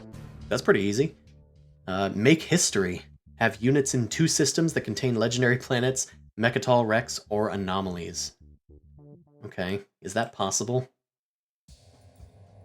There is 1 anomaly in Mechatol Rex.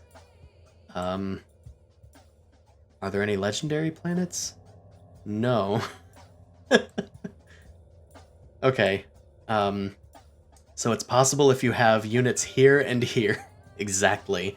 And I guess if we unlock Malice. I guess there's technically another legendary planet that's possible called Mirage.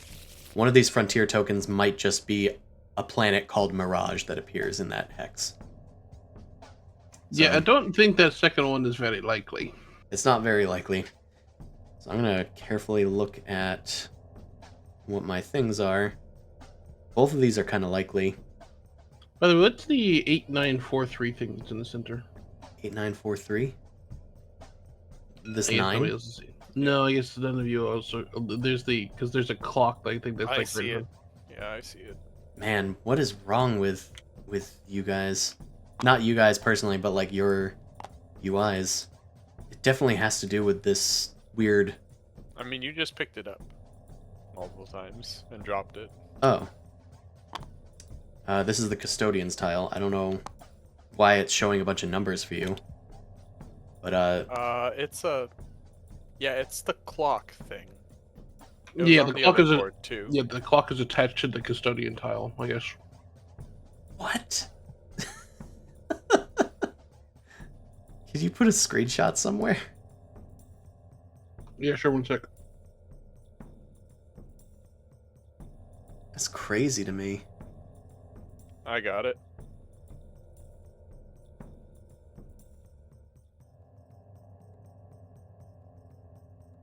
Threw it into text chat. Okay. Interesting. Where is the clock for you? That doesn't exist for me. Oh no, there's one over here too. That doesn't show a clock for me, but it does show that weird bar thing. I don't know what that is or what it does. So, something to look into for me later. Oh, and also show you the weird glitch. Oh yeah, that'll be useful for later when I try and debug why this isn't working. I haven't had these sorts of problems before with this. I think it's saying, well, because it's going from like 1 to 10, it's not necessarily going the full 12, so maybe just for up to 10 number of players. So it's whenever I have my hand over it, it's flavored text saying, whose turn is it anyway? Yeah, it must be a turn tracker. Hmm. Or something. Okay. What if I do this? I don't think that would do anything.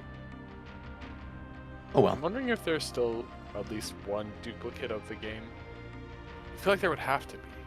We'll find out later. Yeah, sorry. I'm gonna put back this thing, I guess. And then I'll, whoop, not flip it, shuffle it.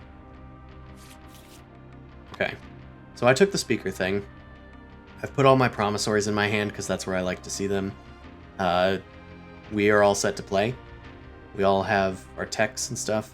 So we're gonna go into the first phase, which is the strategic phase, or strategy phase rather. So what we do during this phase, yes. Should I have my home planet? Yeah, Oh, sorry. it puts it out here because this player board is like an extra piece. Got it. All right, so first thing in the strategy phase is we're going to go over to the Pride strategy rectangles, and we're going to draft them. We're going to draft 2 of them, and we're going to start from the speaker and go to the left.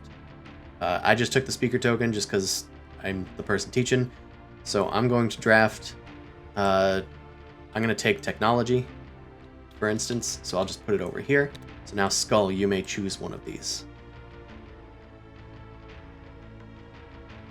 And important ones, I guess, are leadership, trade, and warfare. Those are usually the 3 most important ones, though all of them have their own importance. The least important one, especially in round 1, is probably Imperial, unless you really hate your secret objective, or unless everybody has taken trade. everything else. Alright, now 7, you may choose one.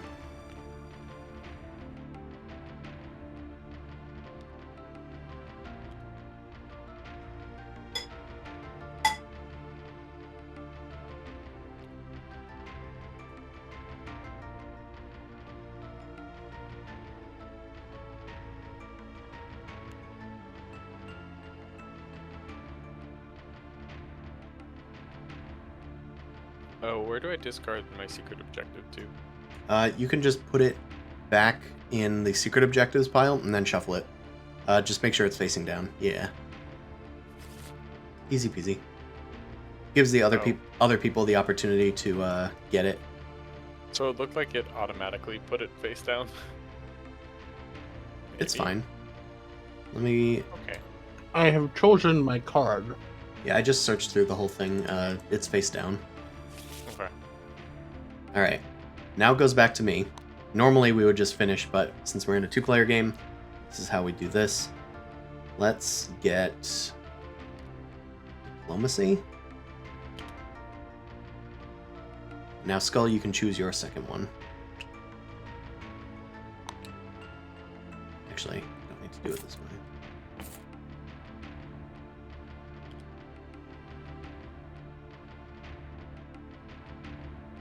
Okay, and finally, 7.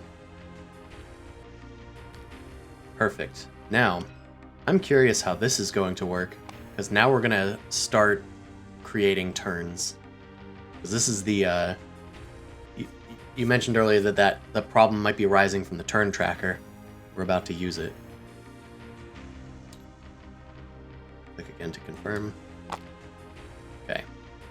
You'll notice that it put 2 trade goods on the remaining strategy things. You'll notice that we now have a turn order. It put a star next to 7 because you have the highest turn order, which is 0, thanks to the Nalu. Interesting. It only doesn't have blue in there. It just says purple, white. So In maybe where? in the turn order? At least in the chat box, like because it says purple, turn order, purple, comma, white. So maybe that's where the problem's arising from. Either way. Anyway, we'll see what I'm happens. We know whose turn it is. So I'm going to use the politics card to take the speaker token. Thank you.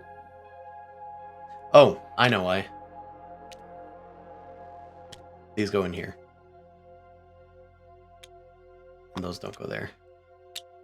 It didn't recognize it because they were not in your player area. Ah. So I'll try this again, just so it does the turns properly.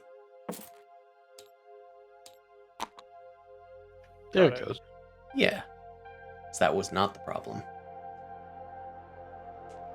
All right. Okay, so I'm going to use the politics card to gain the speaker token for myself.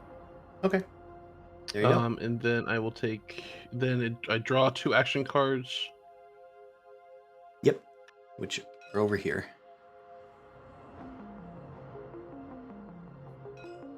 Should we have any action cards currently or no? Nope. Yeah, that's something that I used to wonder at the start of every game, like, do we start with action cards? No. You draw them at the end of every round. Or through politics. So 7 has done politics. That was a strategy. And I do the top 2 cards of the agenda deck and put them either on the top or bottom in any order. Yeah. And we can also flip this over and then click this. So at that point, do I just go search, or should I go through draw, or? I would draw them and then look at the backs of them. Like, because if you hold Alt and then Shift while hovering over it, you'll be able to look at the back. And then you could just put them where you want. I forget how you put stuff under a deck. I'm going to try and do it with the secret objectives. Okay. Is it Shift? Is it Control? Is it Alt? It's not Tab. There's definitely... Nope, that puts it on the top. That rotates it. Oh. What button do you use for push to talk? What button? Me? I didn't... Yeah, probably 7. What button do you use? I use control, Control? Okay. but that's me. So if you are holding an item and you hold down T, it'll put it at the bottom of a deck. Gotcha. So like, this is putting it at the top, this is putting it at the bottom.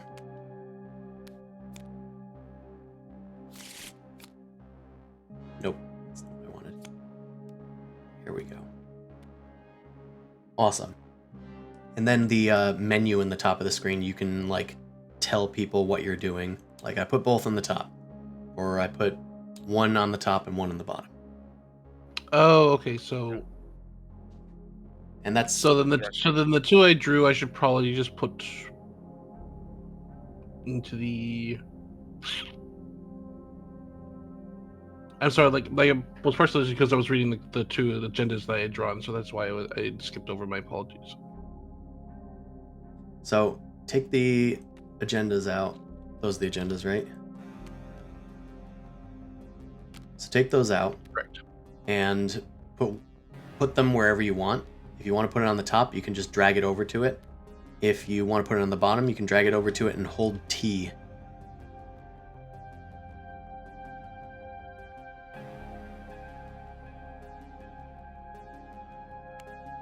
I'm also going to pass on the secondary. So currently I could do the secondary? Yeah, you could do the secondary if you wanted to, which costs a strategy token, but it unexhausts planets and you don't have any exhausted planets. Oh wait, no, it draws 2 action cards. I'm silly. So you could draw 2 action cards if you wanted to. Sure. What are you doing? Sure thing, I will do that. So... Did you do Was I what you doing wanted? something? No, 7 was like crumbling up the deck. I did what I wanted. I got it to work. Okay. Cool. Okay. Now I believe there should be a button somewhere on your UI 7 that says end the turn. But I can't see it because it's not my turn. Yeah, I got it. Now it is Skull's turn, because Skull has the number 1, and 1 comes after 0. So, you can do anything you want. Tactical action, you can use one of your strategy cards like 7 did. If you have a component action, you can use one of those. But usually, people's first turn is moving ships out and grabbing some planets.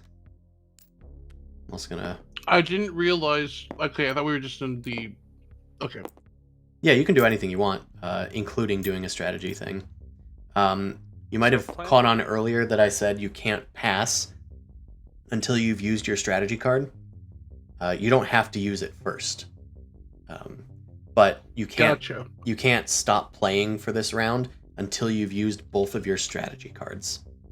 That ensures Well, that what I didn't everybody... realize is that I thought the strategy cards could only be pulled nope. and drawn after like we'd gone through the whole thing. So hence why I guess the pull and start was like, okay, I guess so we're just skipping I movement understand. and stuff in this turn. Yeah, that's just the draft. It's just choosing the turn order and what I cards see. you have. Okay, so... If I wanted to move a ship... Impossible. I'm just kidding. Possible. Okay. So, if you want to move a ship, you don't activate the system you're moving from. You activate the system that you're moving to. So, which system would you like to go to? I imagine here. Actually, here might be even better in its own way. It depends if you're looking for resources or influence. This is a 3-1 planet, and these are 2-1 resource planets. I see. But I don't have to move adjacent, right? Or I do with this. You don't have to move adjacent, but the carrier only has a movement speed of 1, so it would only be able to go to an adjacent hex. Gotcha, and I need the carrier in order to drop infantry to conquer the planet, right? Yep, you're getting it.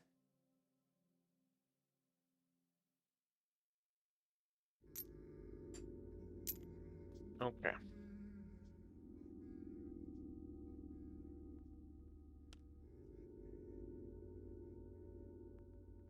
Oh, he's going for Mechatol. We'll Okay. go here.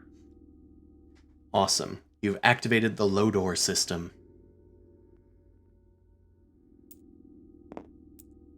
It's not a Hodor system though. Load the door. Load the door. Spoilers for a Game of Thrones, I guess. Lodor! Lodor! What? Flack. So, and it has to have what it's carrying, correct? Yep.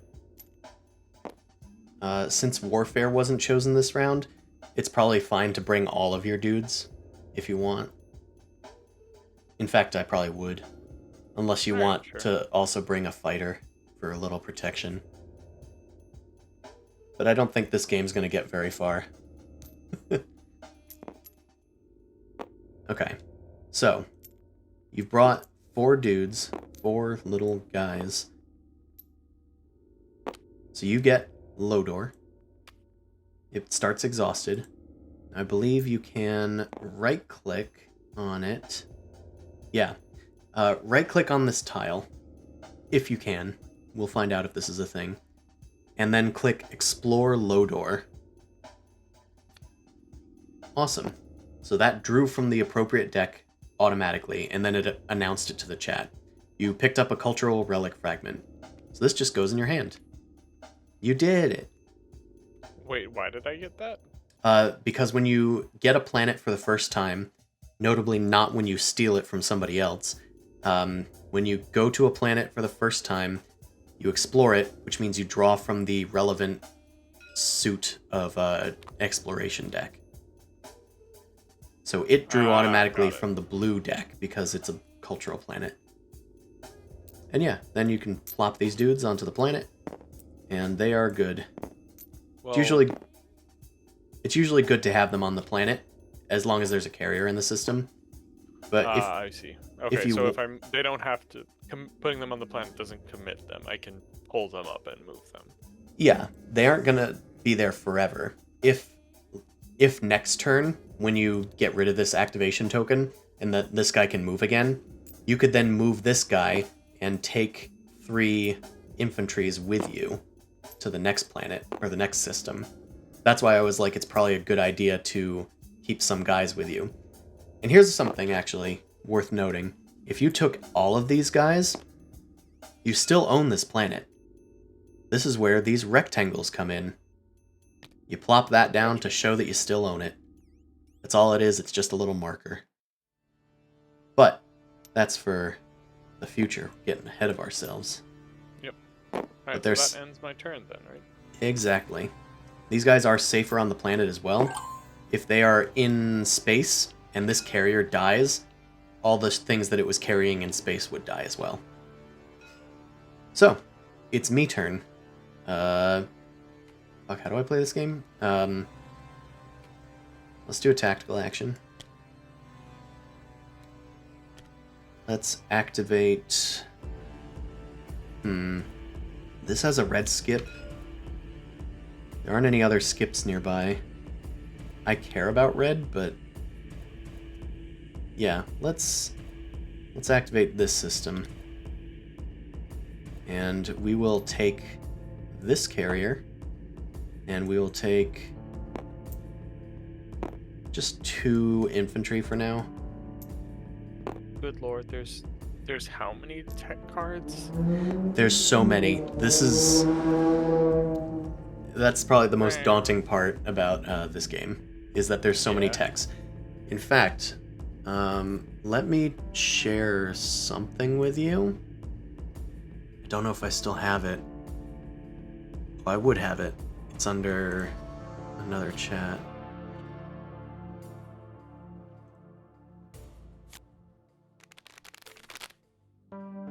Okay, copy this image. Get out of this. Let's put it in this chat. Okay, I put it in the text chat for the Discord.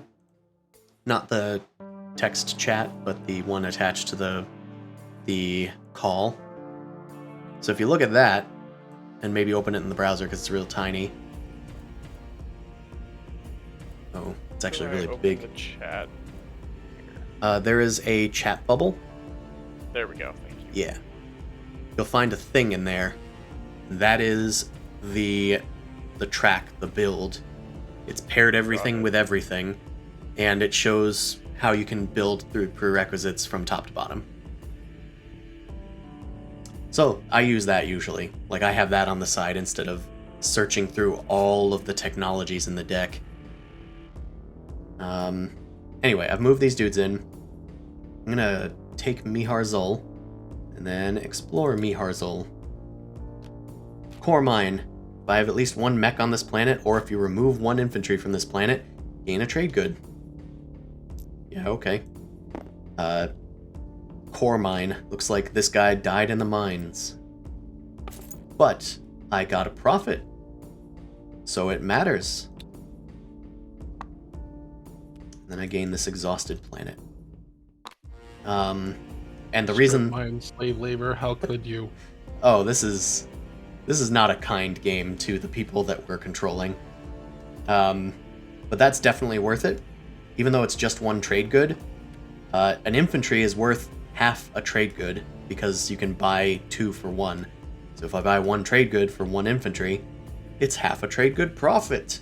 It's economics. Oh, and put this guy on the planet. Cool. I am done. End turn. And that was not like the entire round, but that was each of us taking an action. How do I upgrade technology? Whenever somebody uses the technology thing, or whenever you play something that says research a technology, you just need to meet the prerequisites. I have technology, by the way. So you're waiting for me to use technology. Got it. Okay. I see how the flow works. Yep. It unfolds when you're like, oh, I want to do something. Oh, but it's behind a paywall.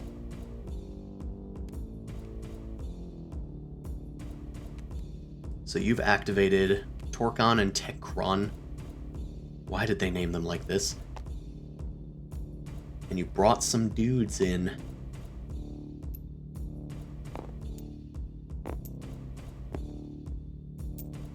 Hell yeah. You haven't exceeded fleet capacity, and you haven't exceeded your carrier capacity, so you are good. Try right-clicking on the hex.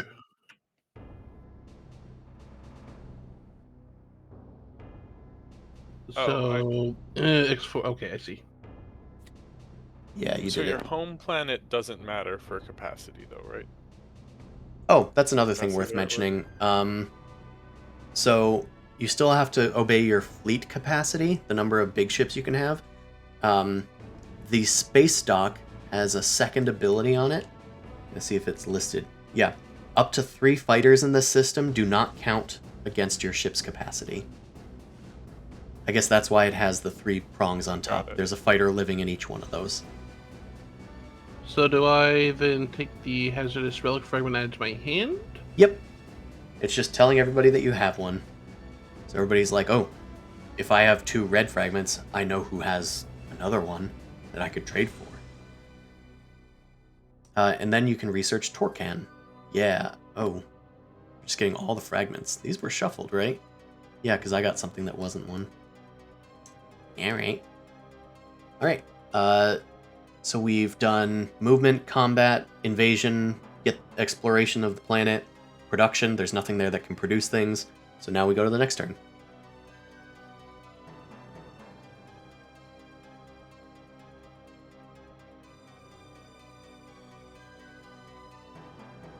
Okay, so with moving... I'm a little bit confused as to how moving stuff works. Okay. So I would pick a planet. You then pick a hex. Yeah, pick a hex. Place my token on it, and then what is the limits of what I can move? You can move anything that has enough movement to get there. You cannot move this carrier because it's on a system that has been activated. When you activate a system, you lock it down. Hex. And that's only with a hex, right? With a hex? Or with a token, sorry. Anything with a token on it has been activated. So that stuff's locked down. If there was a way to remove a token, I could then reactivate this thing. Yeah, for instance, if Okay. nobody picked Warfare this round, which is fair, it's a deceptively good card, but the primary of that is removing a token from the board. So if you had Warfare, say, you could remove this token, and then you'd be able to move stuff out of it. Yeah. But for now, you can move stuff from here, which again, if somebody picked Warfare, you'd be able to produce in your home system without activating it. So you could maybe make another carrier and some more infantry, and then you can move those out. But for now... The reason why I didn't pick Warfare was because of just the mix-up of things. Like, oh yeah, if these are going to be activated right away, then what's the point of removing a token that's not there? Yep. And this is fine. It kind of, like, running into this roadblock helps illustrate things like why the Warfare card is good and stuff. Yeah.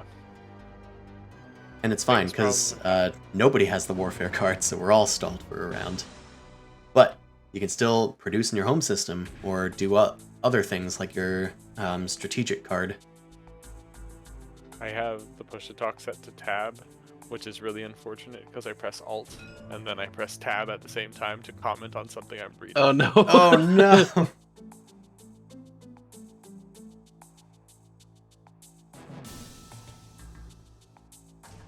Okay, so currently my options are I can do either of my thingies, my rainbow square things.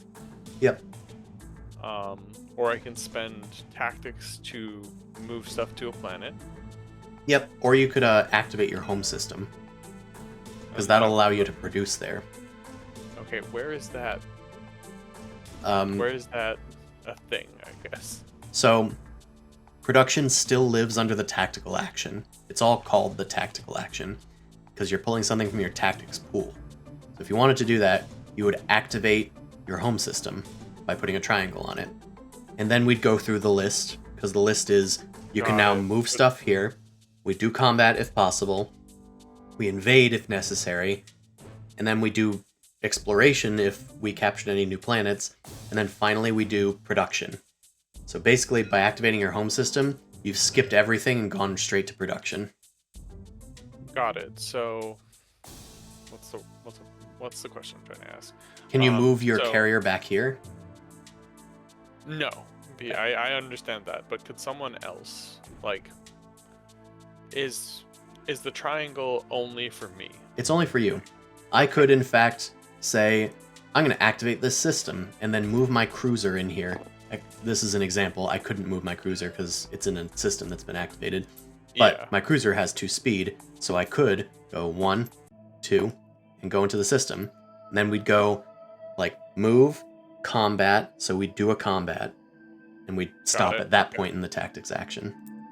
And if you ever need to reference the tactics action, it is on the weird slip sheet that's, like, underneath the underneath everything.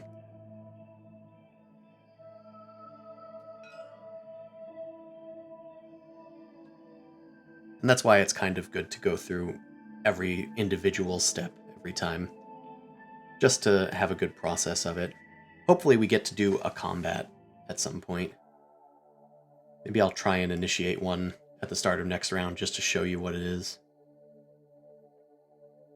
And we don't lose command tokens from round to round, do we? Everyone that goes on the board goes away. Yeah, but the ones in our pool stay, right? Ones in your pool stay and persist, yes. Okay, in that case, I'll do leadership. Okay. He's activating leadership.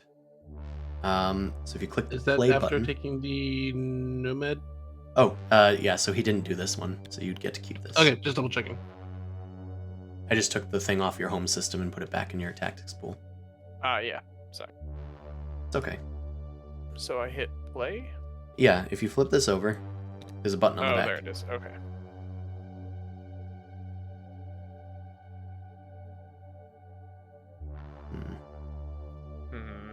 I think you specifically have some sort of problem with clicking buttons in Tabletop Sim.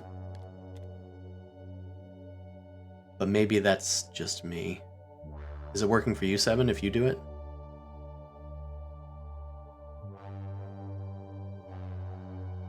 It would appear not. Then I will do it. So that must be tied to the error that's happening. So, you gain 3 command tokens. Skull, so you can pull them out of your bag and put them wherever you want. And now you can also do the secondary, which is spending 3 influence to get a command token, and you can do that as many times as you can or want to. I am unable to buy anything, so I must pass. So that would be with Influence. my home planet, right? Yes, you could use your home planet because it has 4 influence, so you'd be able to buy 1 command token from that, with 1 floating that goes away. I think I'll pass on that. Okay. Yeah, that's fine, because you could still have the potential to use that for resources. And you got 3 for free anyway. 7, did you buy any? You might have push to talk on. I am debating. Gotcha. Because the Moloch is not quite good enough to get everything, but Herm. Damn, if only it was your turn or my turn. I know. So I will spend both. I will exhaust both. I will exhaust both planets to get one. Yeah. Okay. The reason I was saying if one. only it was one of our turns is because I have a trade good. I could trade with you, but since it's neither of our turns, we cannot trade. Also, I'm realizing we're not neighbors either, so we can't trade with each other. That's something that I was talking to Seven about, I think, before we started. Quick question. So I hit the 3 button. I hit the 3 because I didn't realize 3. It's command token sword. Does it spend? But it only exhausted Drua, as opposed to both Drua and Moloch. The UI doesn't do anything. Get you. The UI just populates the chat. Yeah, you just got to do it manually. Alright, so you did the secondary, I passed on the secondary, so Skull should be done. Me turn. I'm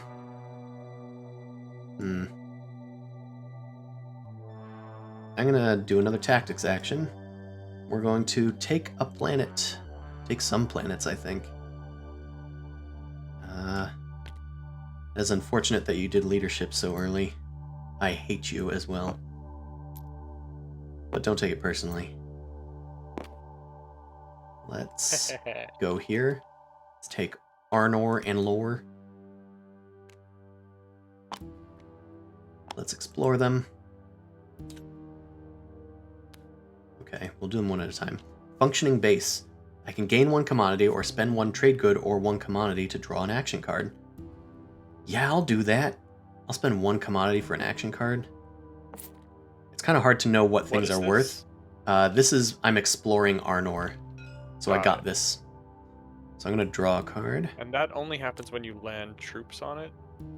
When you gain control of a planet for the first time.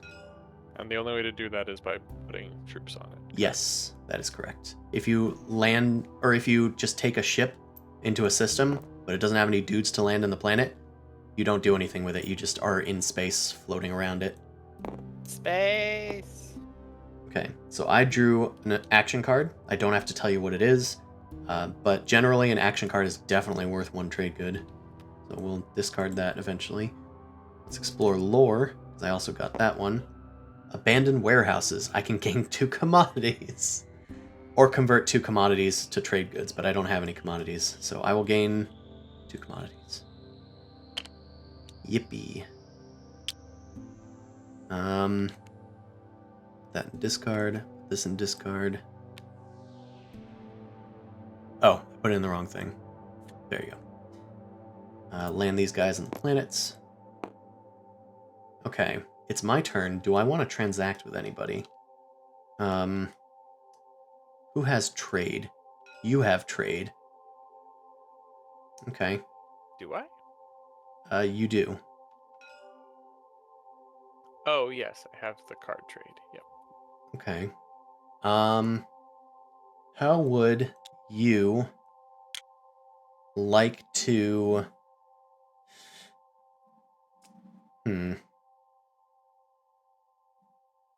Could I trade 2 of your commodities, or could I give you 2 of my commodities for your trade agreement?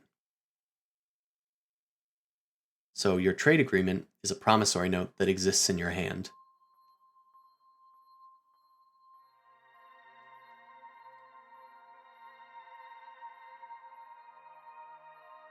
And you don't have to agree to this or anything, but it would net you 2 trade goods. Sure. It just means that you're kind of giving me a card that allows me to force you to trade with me. There you go. Awesome. So I'll give you these, flip them over, drop them in there. You're 2 things richer. Okay. Coolio. I have... And the turn ends when everyone passes, right? The round ends when everybody has passed. Got it.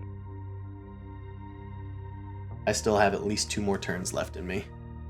Okay, just to double check, because I have already exhausted the use of my planets, I cannot use them for production, correct? Because I use them for influence, yes? Yes, you have no resources left to produce things.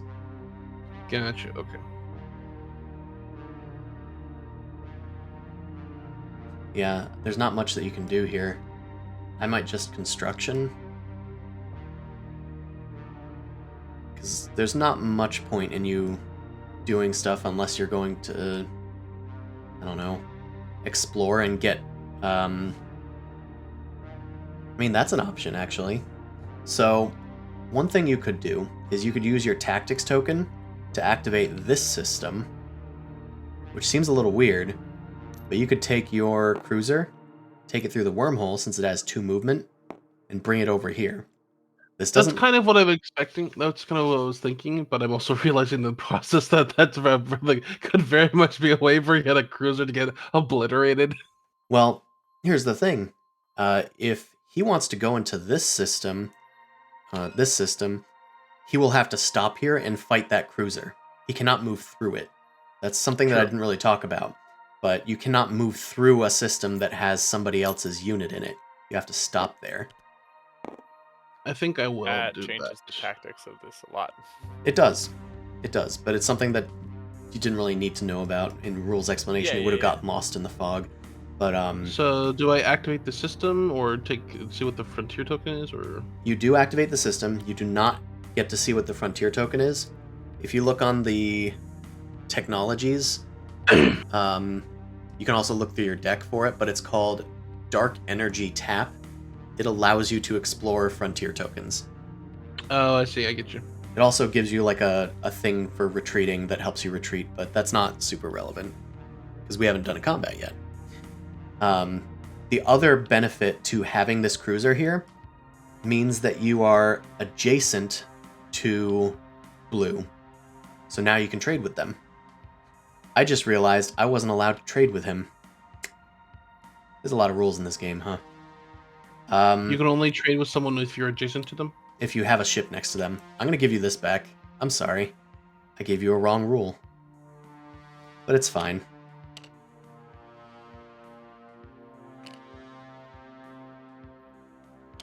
Okay. I think that's what I'll do, and I'm done for that because I can't move anything else at this point in time with that. So.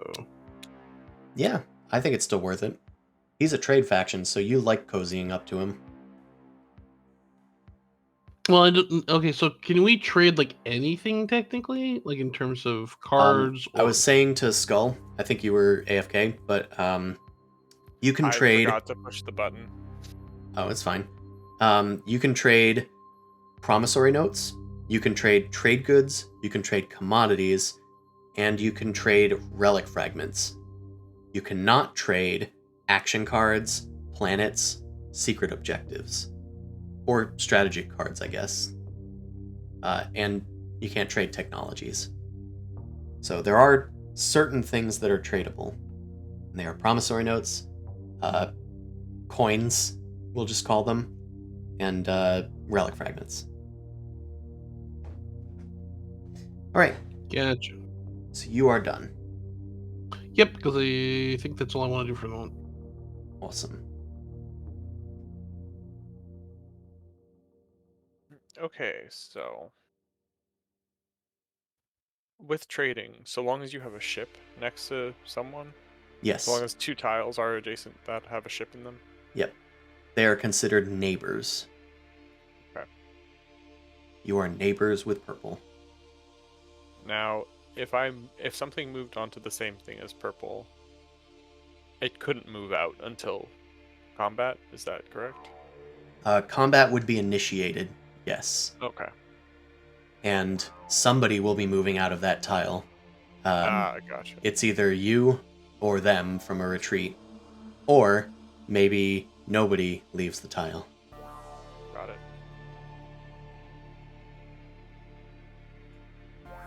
And I mean, if you want to just poke him, you could. But I like trading.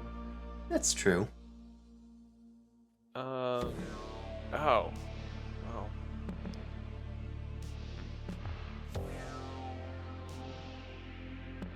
What's running through your mind? My mind is saying I should have left one person back because I didn't realize the Memoria has a transport capacity. Oh, I mean, we could say that you did that. That doesn't change a lot. Okay. It changes everything! I mean, if you want to change things, we could say that you moved the cruiser or the destroyer over here instead of the cruiser. Well, no, at that point doesn't necessarily make any difference just because of the well, I guess that's true for the destroyer because it's cheaper. But no, I wanted the destroyer to go with the carrier That's fine. instead. Yeah. A minor thing about combat that we will discover, or maybe we won't discover. So it's, I guess, kind of a meta thing. Cruisers suck. The only cruisers that are good are Titan's cruisers because they are advanced. Cruisers or destroyers? Cruisers. Cruisers suck. They're more powerful than destroyers, yes, but they suck. They need one more hit point to really be good, but if they get one more hit point, they're too good. So they're in a weird, awkward phase. The only good thing about cruisers is that they're really fast. They start with like 2 movement speed, I think. If you upgrade them, they get 3 movement speed. You can rocket across space with a cruiser. So what you're saying is that they're in their teen adolescent phase. Sure. All right. So you have activated this hex skull. I assume you're going to land on Centauri based on the numbers. Just has bigger numbers on it. Awesome. So you can just grab. So how do I explore it? You just grab this. That's just for you, and then you can right-click on the hex. Ah, it's the hex. Got it. Alternatively, you can just do it manually, but I just find it easier.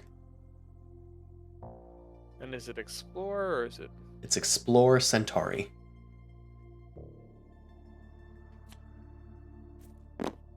This is fun. Centauri has a Dyson sphere on it. Who knew?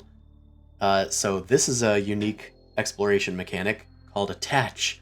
This planet's resource value is increased by 2, and its influence value is increased by 1. You gave it. It's a +2/+1 enchantment. It's now a 3/4 planet. Yeah, this is good. So let's put this on your board. And I believe the way that the TTS does it, the game comes with these little tokens that normally go on the planet. TTS like pastes it there, so it's there forever. It also pastes it to the card. Not there. There. So it should be on the card as well.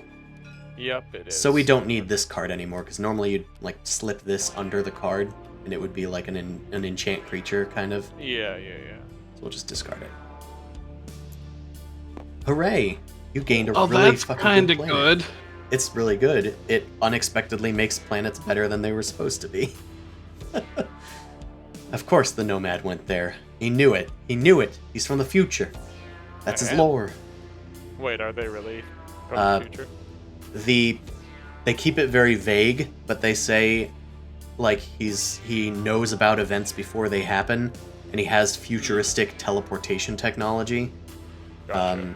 He just showed up one day in the midst of a disaster, used infinite money to purchase a space station that's the size of a planet, and then just started making a military. And he's just one guy and his 5 friends, his adventuring party. That's why he has 5 agents. I love that. And when somebody uses his promissory, the cavalry, that's him arriving in his flagship with his friends. He's really cool. Anyway, you're done.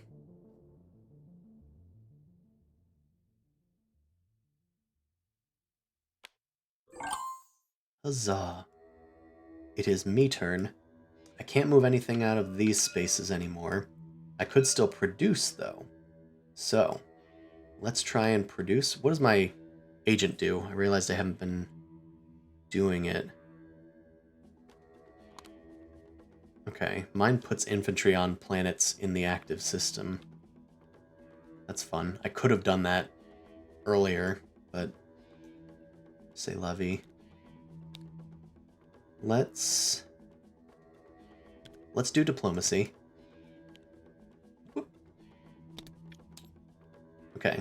I'm also guessing fighters don't count for trade, right? So fighters can't live without being carried in a ship until they get upgraded. Upgraded fighters can live outside of a ship, but they count towards your fleet capacity if they do. Also, with the UI, you can hover over diplomacy secondary ability if you want to look at what it does. I'm going to use its primary, which is, and I believe I can do this. Let's diplomacy this system. Yeah. It just grabbed your tokens and put them on it. And now I can unexhaust 2 planets that I control. Let's unexhaust this one and this one. And that's that. I'm done with my turn.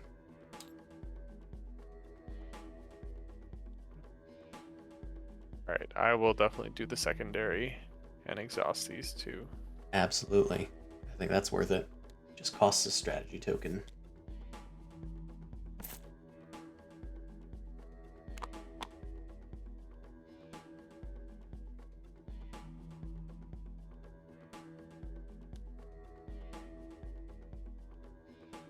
Okay, you're activating your home system.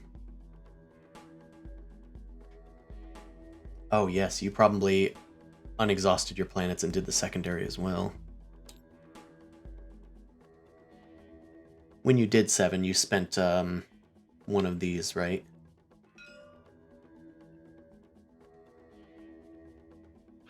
I realized I keep talking without that pressed. Yes, I did. Okay, yep. I was just making sure. So you are producing.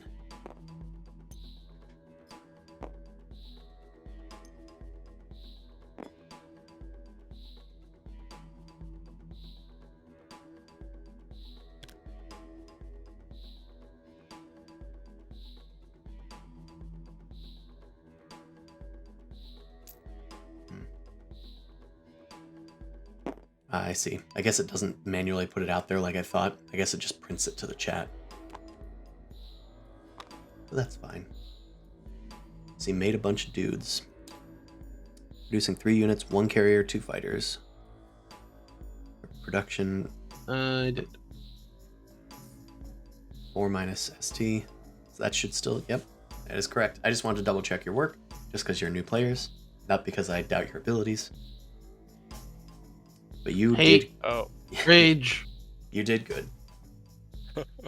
with secret objectives, when are they scored?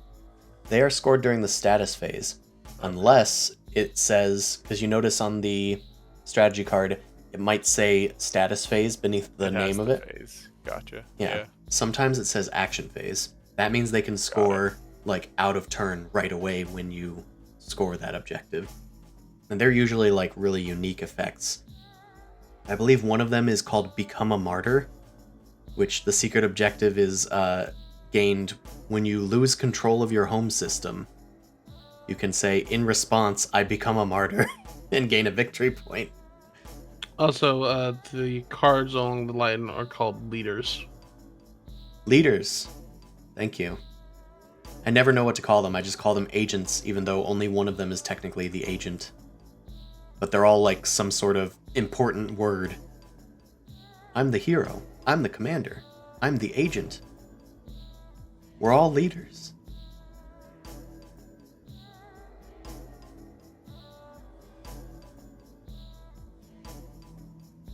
But yes, it's your turn, Skull. Yeah. I'm thinking. Is it time to pop trade? Unfortunately, I am unable to trade with you, but c'est la vie. Now, quick question. Yeah. For like the primary abilities and things, do they have to be done in order, or can they be done in any order? I don't think it usually matters, but I think they do get done in order. What is your question regarding it? Well, because I was just curious if if someone was to offer them like a trade in order to replenish commodities at that point in time with the secret gen of the doohickey cards of where like you also replenish your commodities when the other player replenishes their commodities, then would they necessarily at that point in time not have to choose any number of other players where they could to replenish commodities? They can choose any number of players, including 0. Right, but if someone instead like had like a deal at that point in time and say like, hey,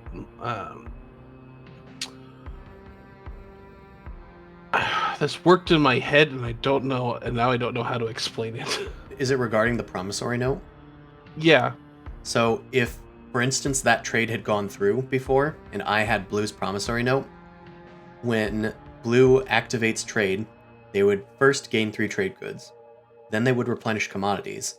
Then I look at my trade agreement and I say, aha, in response to you replenishing commodities, I'm going to use your trade agreement, which says when the blue player replenishes commodities, the blue player gives you all of their commodities. Then return this card to the blue player.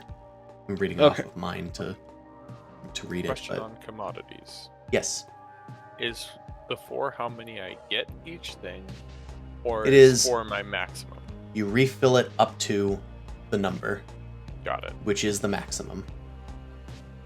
Okay, we're gonna do trade. Awesome. So you activate trade. You gain 3 trade goods immediately, which are the yellow ones. So you could, of course, just do that. You might need to activate it for us. Oh yeah. Yeah, it gives the options for every color under the sun to say who you're allowing to do it. And then everybody else can choose.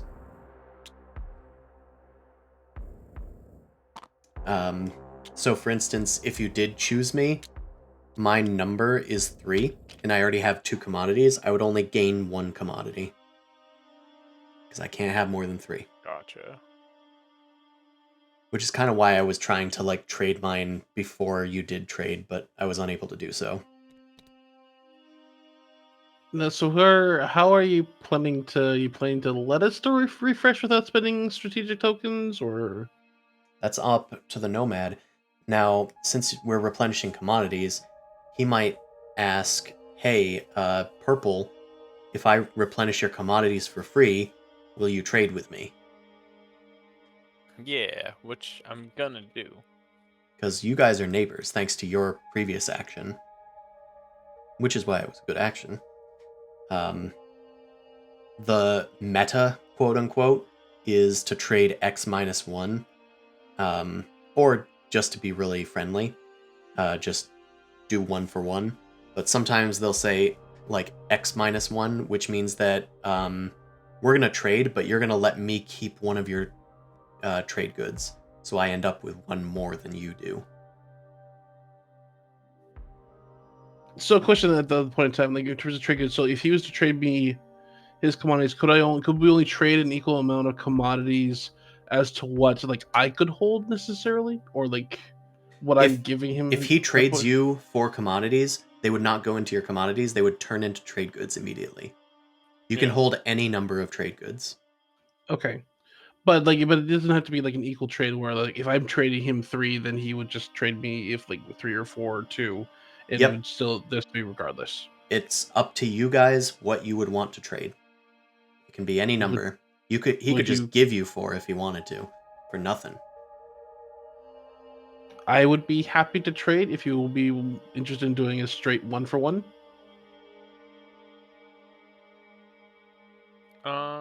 Sure. No harm in that. By me. So, I see.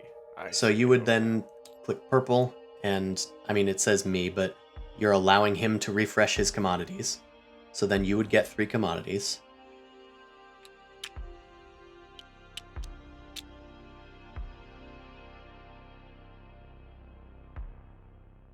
You able to get commodities, 7? Yeah, you got him. There we go. It just took a moment. Awesome. Then he's giving you 3 and turning them, and then you're giving him 3 and turning them. Now, in a real game, you guys might just, expedite the process and both just take 3 trade goods. I kind of hate doing that because it's hard to keep track of, but I know some people will do that. Right, okay. I like doing it the slow way. Anyway, are you allowing the little bugs to refresh? I won't be able to trade with you.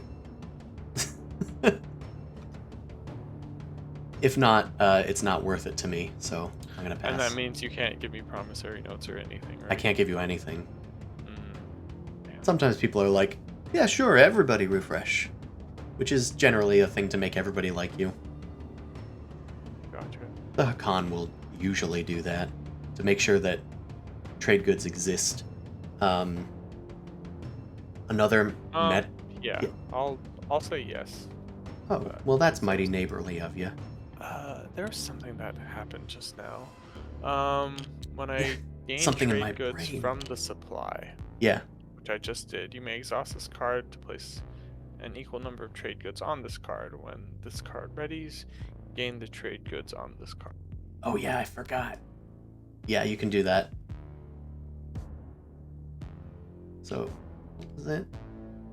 So I just gained 3 from. Yep, doing because you gained that. 3 trade goods from the trade card, not from 7, because they weren't gained from the supply, they were gained from 7. Yep. So you would put the 3 there, and then at the status phase, you'll gain those banked trade goods. Now, question: can we also use the secondary ability if we've used the primary? No, the primary one allows them to use the secondary ability without spending a strategy card. I see. So that's part of the action. Anyway, you allowed me to, so I just gained 1 commodity and can't really do anything with it. But I was going to say a meta thing about the game is that generally it's good to make sure that everybody can refresh, because that means more money gets injected into the economy. It's a stimulus package. But it does kind of trickle down eventually in this game, unlike real life. So wait, so with and I think 7 just asked this question, but could 7 couldn't now spend 1 strategy token to replenish, or could? No. I could not because they have. That's what I. He just did the secondary ability. He just did it for free because you allowed him to. Yep. Okay, I see. Right, got it. That's all it is. Now, can he? No. Can Skull use it? No. No, because I don't think you can use any second. Like the primary can't use the secondary ever, right?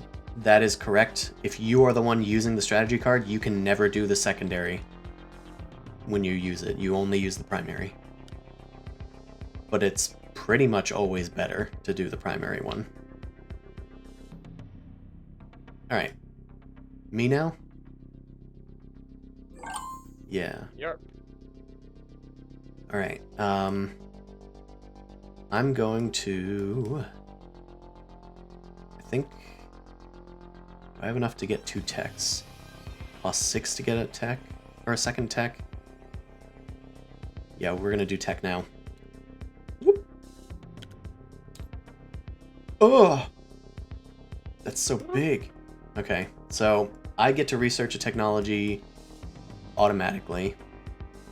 And then I can do a second one for 6 resources. You guys can pay 4 resources and I believe also a strategy token. Yes, and a strategy token to research 1 technology. I don't remember what I want for Sardec. So for me, and the 4 resources would be like trade goods and like resources from a planet, or would it just be resources from planets? You can spend a mix of either or both. So right now you do not have enough because you only have 3 trade goods, and that's a 0 resource right, planet. and yeah, the influence is not resource, right? Yeah, but the Nomad does have enough trade goods to be able to do this. Okay. I probably want red things, I assume. Let's get,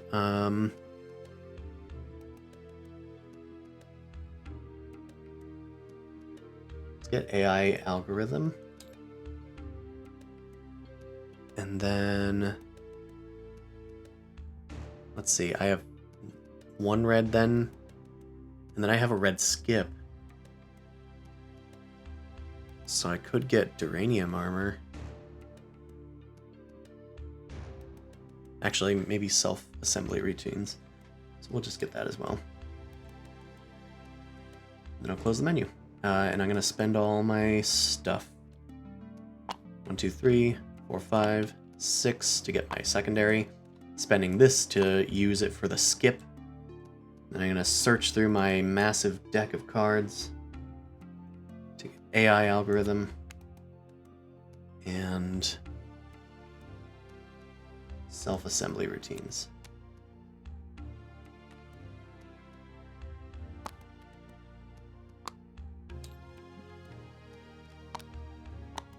Actually, I don't need to spend my planet to do that, so I'll leave that up. Awesome. Dang it, I forgot to use my planet thing again, it's fine. Okay, end my turn. So, did you guys need any help with researching technologies? I mean, I couldn't really, because I couldn't spend enough. Yeah, that's true. Skull. Were you able to research one? I chose not to. Okay. Because, yeah. It's generally a good idea to research one. I know that there's a lot there, so you don't have to for this example. It's more because we're going to be ending soon, and absolutely I can use that for something that's Yeah, go ahead. Okay, so 7. It is your turn. That's a long game. It is a long game. I am going to use construction. Okay, use construction. I'll use the secondary on that. I'll put it over here. And I'll put a space dock down.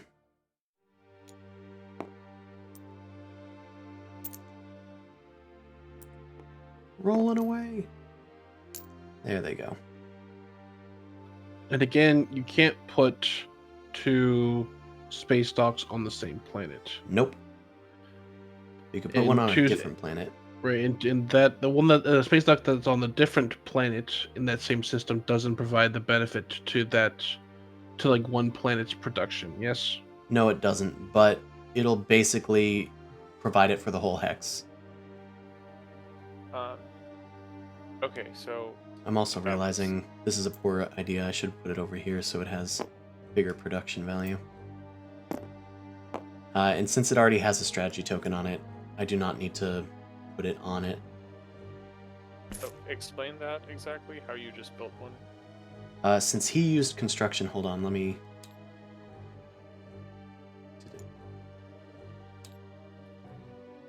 So when you use construction, if you hover over the construction secondary ability, place 1 token from your strategy pool into any system. You can place either 1 space dock or 1 PDS on a planet you control in that system. The way that this works is if there already is a or like a triangle there for you, you just put yours back into the supply. Gotcha. And then why did you choose to move that over to here? And what was the reason for that? Because this has a resource value of 2, which means that the production's value is going to be 2 plus 2 for the space dock. This would only be 1 plus 2. Gotcha, okay. Even though this one's closer to Mechatol, which is another adequate reason to put it there. I'll do the same.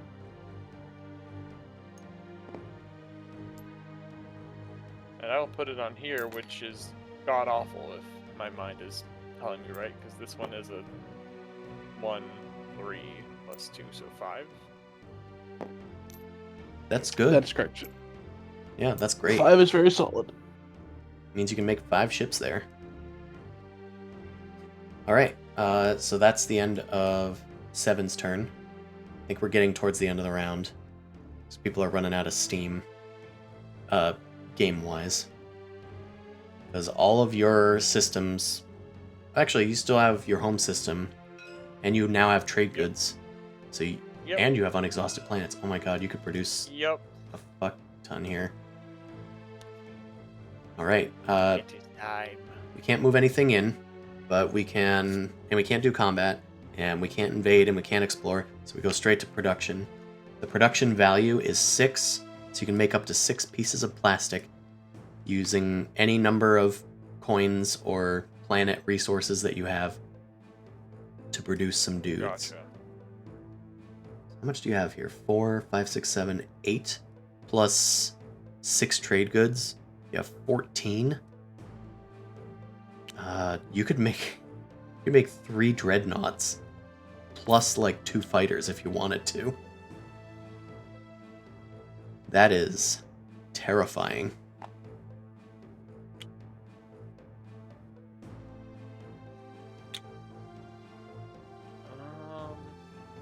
Dreadnought has. Yeah. So let's do. Although What was the total? 4, 5. it was a total of 14 if you exhaust everything.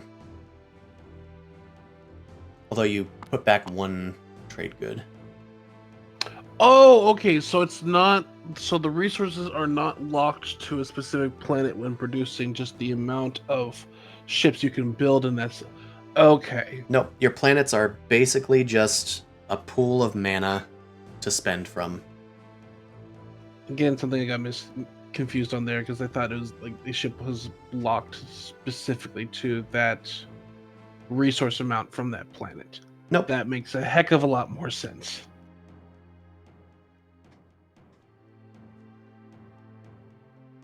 You need to take a break. Food. Rest of You wait. Oh. Pot calling kettle black. Yeah, Allie doesn't eat her food either. 8. Just know, I made pulled pork. You did. Yay, cold pork. Delicious pulled pork, and you let it get cold. 7 No, yelling it's him. not. It's not pulled pork. It's cold pork. You made delicious cold pork. Okay, so that's your production capacity, which is 6. So that's legal. And you aren't exceeding your fleet capacity, which is 3, because you only have 1, 2, and then 3 big ships. Yeah, but then the dock gives me an extra 3, right? The dock gives you an extra 3 fighters to hold on to. Oh, fighters. Okay. Yeah. Wait. Yeah, the dock allows you to build up to 2 more switch. Yeah. It increases the production value to the resources value plus 2. Just a flat plus 2. And then it has a secondary ability that means that 3 fighters can get carried by the space dock.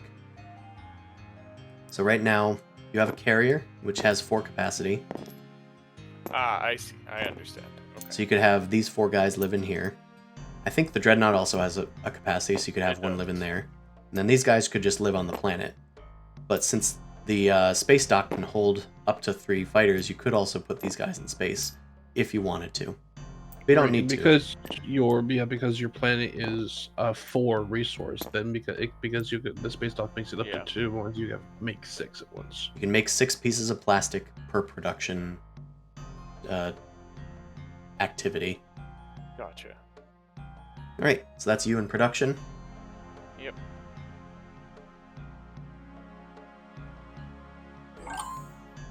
And it goes back to me. I guess I'm gonna tactic this one. And let's spend 1, I suppose. And we will make, I don't know, a destroyer. And then I'm gonna activate my agent, which means that I can produce 2 free infantry on a planet in the system. So I'll put them both here. Now I'm done.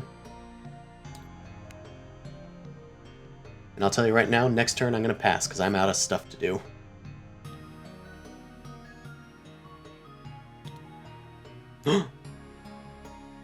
Oh, that's not legal.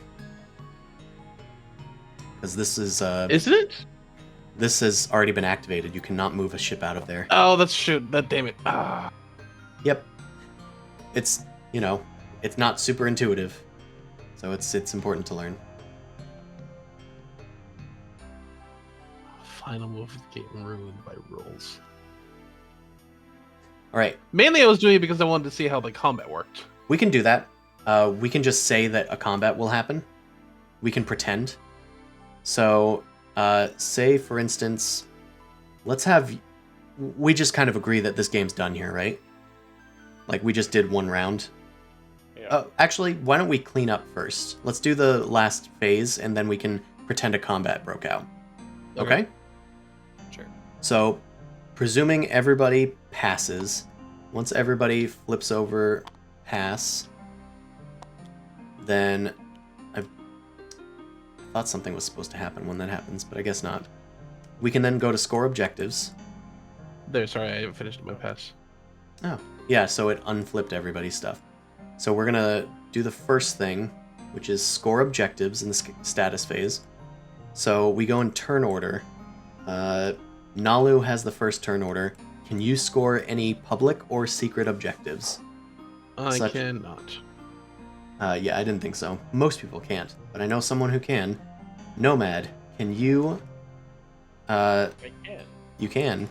So you can spend 5 trade goods. So you will do that immediately. They just go into the trash. Now you can take one of your rectangles out of here. Nope. Nope. Out of there. Nope. Out of What? here. Yep. My cursor is there. Huh. Try rotating. Yeah. There we go. Yeah, it'll be like it has like the one very specific spot or location where it's like I Yeah. can just click on it here. And then you can move your marker up to 1 victory point. Got it. And I might also be able to do a secret objective? Yeah, show us. Control planets that have combined resource value of at least 12. Do you? No. Yeah? No? Your resource values are 1. Oh, wait, because this is +2. 1, 2, 3, 4, 5, 6, 7, 8, 9, no. 10. It's And close. Close. It's very close. But you're like getting too. Adding The start of the is- show would have been adding like, is good lord. So yeah, you could have, if you had 2 more resource value of planets, scored a secret objective as well. You can only score 1 public objective and 1 secret objective during each status phase. So everybody's kind of locked Oh. to I was 2. looking at it. I was looking at it here upside down, and that made me see the diplomacy as one of them. Oh yeah, I gotcha. thought I had a 3 when I have a 1. Okay, so I can't score any. I'll just say that now. Next thing we do would be reveal the next public objective, which in this case is improve infrastructure, have structures, which are PDSs or space docks, on 3 planets outside of your home system. Which means that everybody's going to be taking construction every round. Damn it! Then draw action cards. Everybody draws 1 action card, unless you are the Nalu. So I'm going to deal 1 to everybody and then give 1 extra one to purple. I took it for myself. Oh, well, either way, you get an extra one because you have neural link or neural motivator. Oh, I just realized what I'm saying neural link from. Hell upon you, Musk. All right, what's the next bit? Remove command tokens. I think there's a button for this. Let me look around.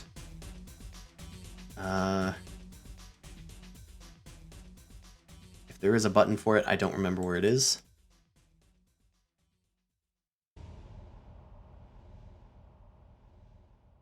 Well, I'm sure there's a button somewhere, so I guess we'll just have to manually... Oh, it's over here. Right Oh, here. do you see it? What button are you looking for? Oh, I This don't one? see a button over here. Right here? This white thing? No? I see the big white things as well. Yeah. I do not. We're just looking for the button that recalls all of our command tokens from the board. Oh, that one. I think it's something that you need to unpack. Like from the bag, there's like a bunch of little components that it doesn't unpack automatically. Either way, it's useful to do it manually. Everybody gets their command tokens back. I shared it in the chat, in the Hangout chat. Ah, yeah, Yep. their UIs are fucked up for some reason. Oh, We C just have left. game objects floating in locations that they shouldn't be. In space. That too. Alright, so you guys get your tokens back. Then each of us gains 2 command tokens. So all of those command tokens you got back, you throw back into your bag, and then take 2 more out and then put them wherever you want them.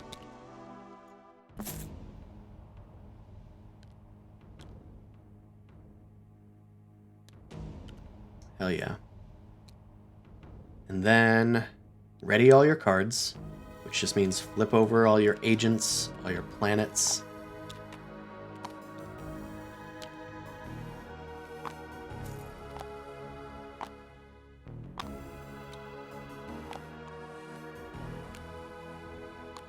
I'm missing a planet somehow.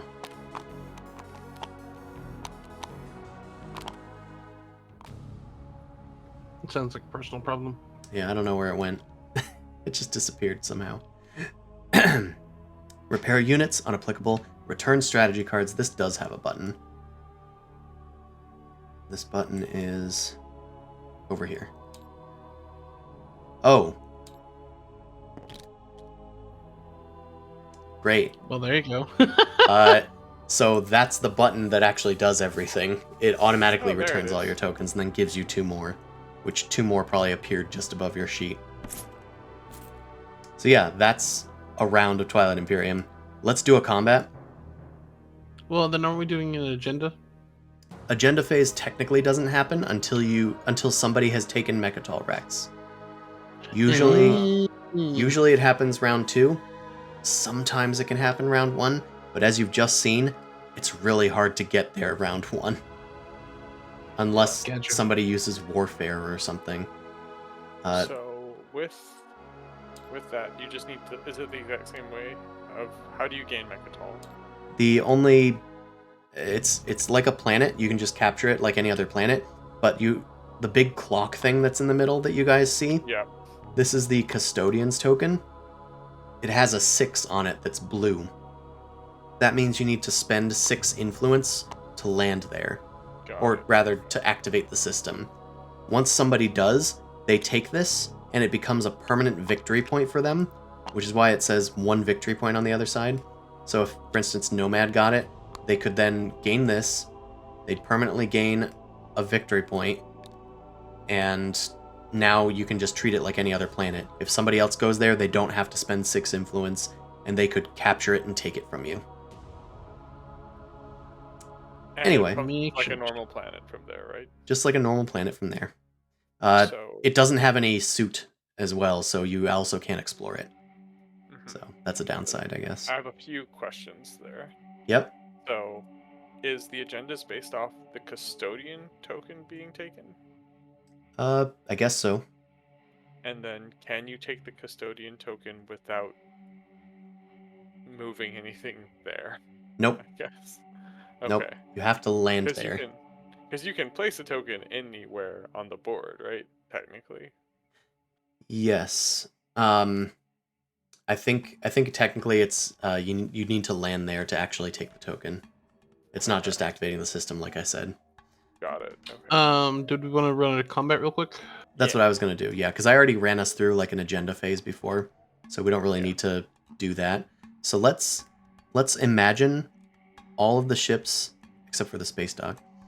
Let's imagine all the ships that you guys own are doing a combat. Oh, you have another space dock. And PDSs. Well, that's not a PDS. This is the PDS. Come on. Come on, computer. Okay. Let's put the Nomad's flagship in here as well. So this is just a big hex. It's like a helper. Normally, you could press warp in and warp out, and it would take all of the pieces in the active system and bring them over here. Ugh, sorry. I'm gonna lock this temporarily. I'm about to get obliterated. Maybe, we'll see. Combat is not usually what you'd think. No, I didn't check any of this for capacity or anything. But I think with the number of carriers, it's fine. We'll imagine the fleets have enough capacity for everything. I'm just trying to organize everything in a meaningful way. It's an ambush. That's a trap! Kind of, yeah. Alright. Cool. Now we can kind of see what everything is. Let's take this device. Can't zoom out. Okay. This is our little combat device. So, I need to look at the sheet, because there's a specific way in which combat happens. Space combat. The first thing that happens is anti-fighter barrage. Well, I used my before that. I used my Nalu ability just to get the heck out of there. So the only things that have anti-fighter barrage are destroyers. Both of you have one destroyer, so each of you can use your anti-fighter barrage once. So go over here and click anti-fighter barrage. Doesn't matter the order in which you do it. Ah, okay, great. I thought that this Put would work. everything back. Okay, well there is another way to do this. This should work, but I think it's because we didn't activate the system. Or maybe we just need an activated system.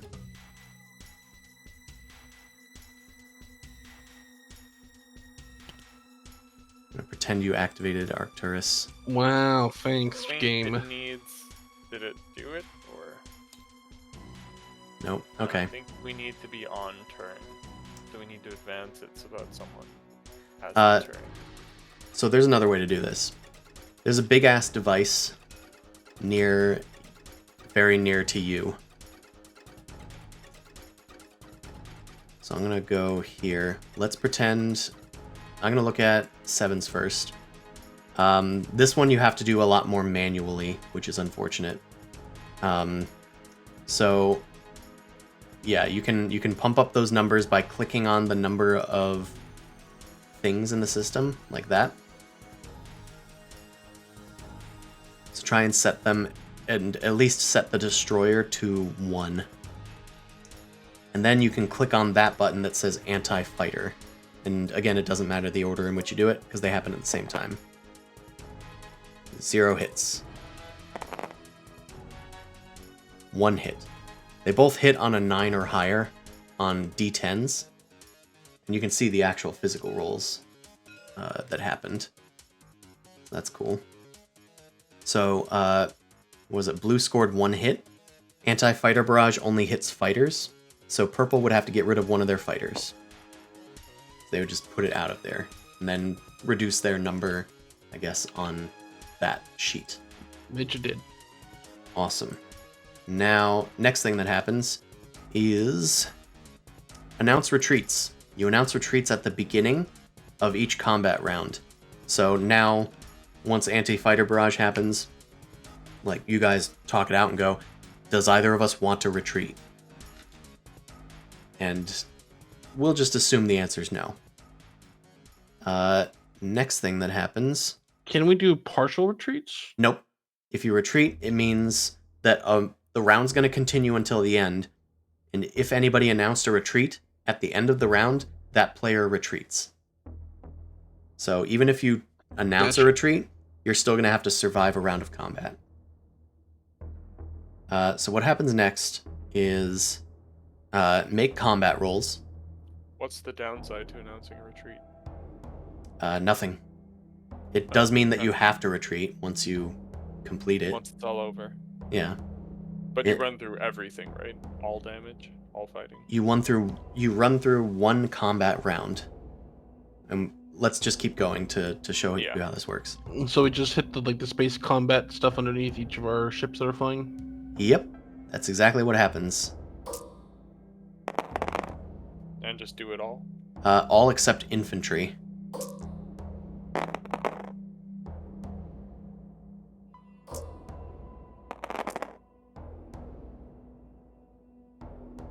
Okay.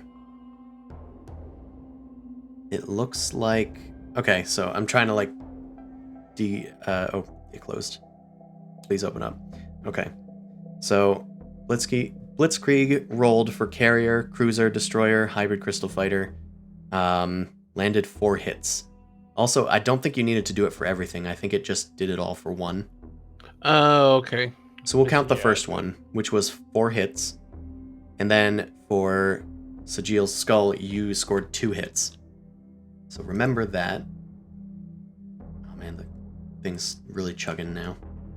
So we'll go back to the combat hex over here. So purple scored 4 hits, blue scored 2 hits. You can now sacrifice ships equal to the hits.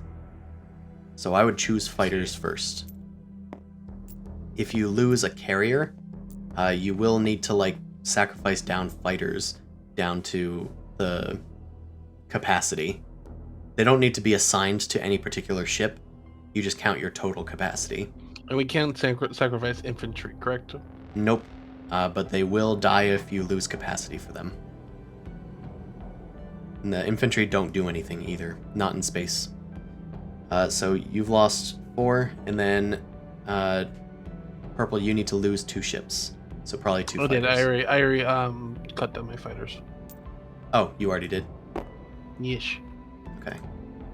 Then... Although,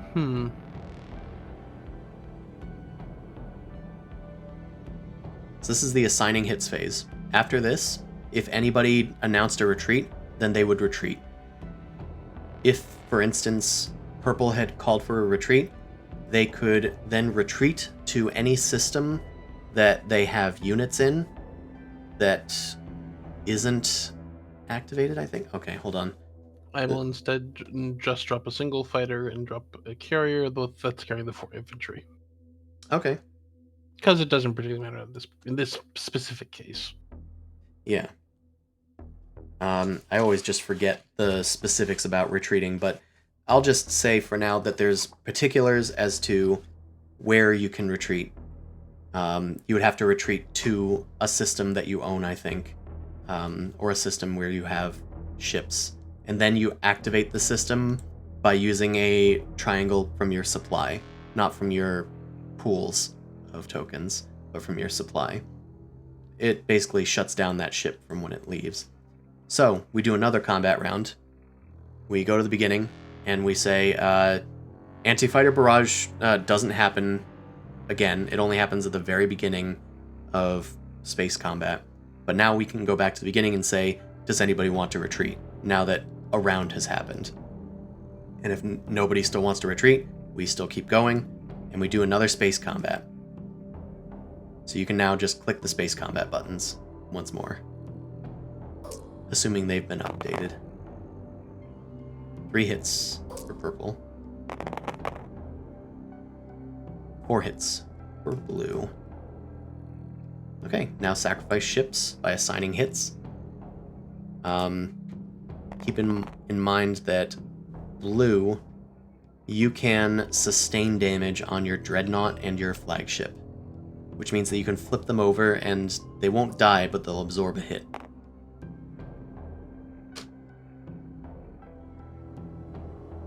Oh yeah, I checked the retreat. It is whether you can retreat to a planet that you control or a system that contains one of your units. Yes. So I was right. It just took me a while to explain it. Thank you. Yeah, that way you don't end up going to an unexplored location. There are, of course, exceptions to the rule.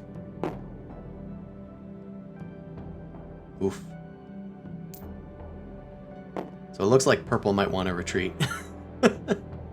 Oh, I thought we'd like still going through rolls, so I would just like doing a marking things onto my tracker and himself through hits and like come out of them. Well, you only have But one yeah, I'll cruiser left, right? Yeah, at this point in time. Yep. I thought I dealt significant damage, and then Loco was like, "Oh God, I guess not." Yeah. Probably not. They had enough fighters to sustain it all. All right. So, even if you want to retreat now, we would need to still do a full combat round, so your cruiser's probably not going to survive. But maybe it will. Click that button one more time, Sajil. Once you have upkept. Yeah, I figured. The cruiser is destroyed. Sag. Now, assuming that they were over a planet, the player can now commit ground forces to the planet. So we'll just. And so there's no like upkeep costs or anything for the ships themselves aside from just the limit that we are allowed to maintain. Just the fleet limit. There's no upkeep for ships or anything. You don't need to pay money. So we'll assume that they're going to put some dudes on this planet. Let's also assume that there is a PDS on the planet. Let's assume that in a moment. For now, you have a Dreadnought here, which has another ability called Bombard, or Bombardment, which we can click on here. It's going to freeze my computer. Would the PDS also have been able to participate in the space combat? Yes, it would have.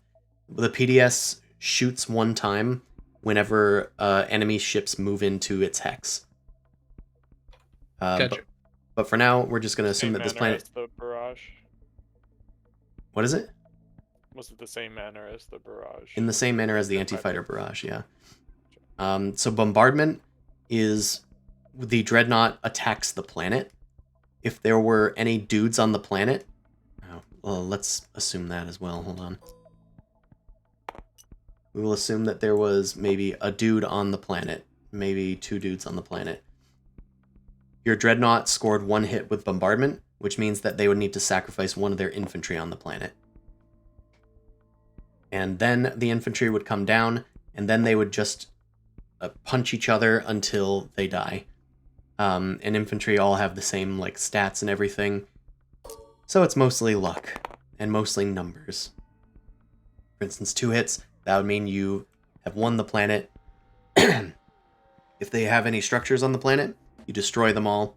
You don't gain control of them, you just destroy them all. Now, if we redo this and backtrack a little bit, if you commit units to the planet and the planet has a PDS on it, you can still commit units to the planet, but the Dreadnought is unable to bombard the planet because the PDS has a shield around the planet. That's what its planetary shield ability is. And then the PDS gets to shoot at the infantry coming down. So you can click, where is it? Space Cannon. Okay, well, shut up. Put one there. Now there's a unit for Space Cannon. Okay, so it scored 1 hit, so on the way down to the planet, they would need to sacrifice one of their infantry.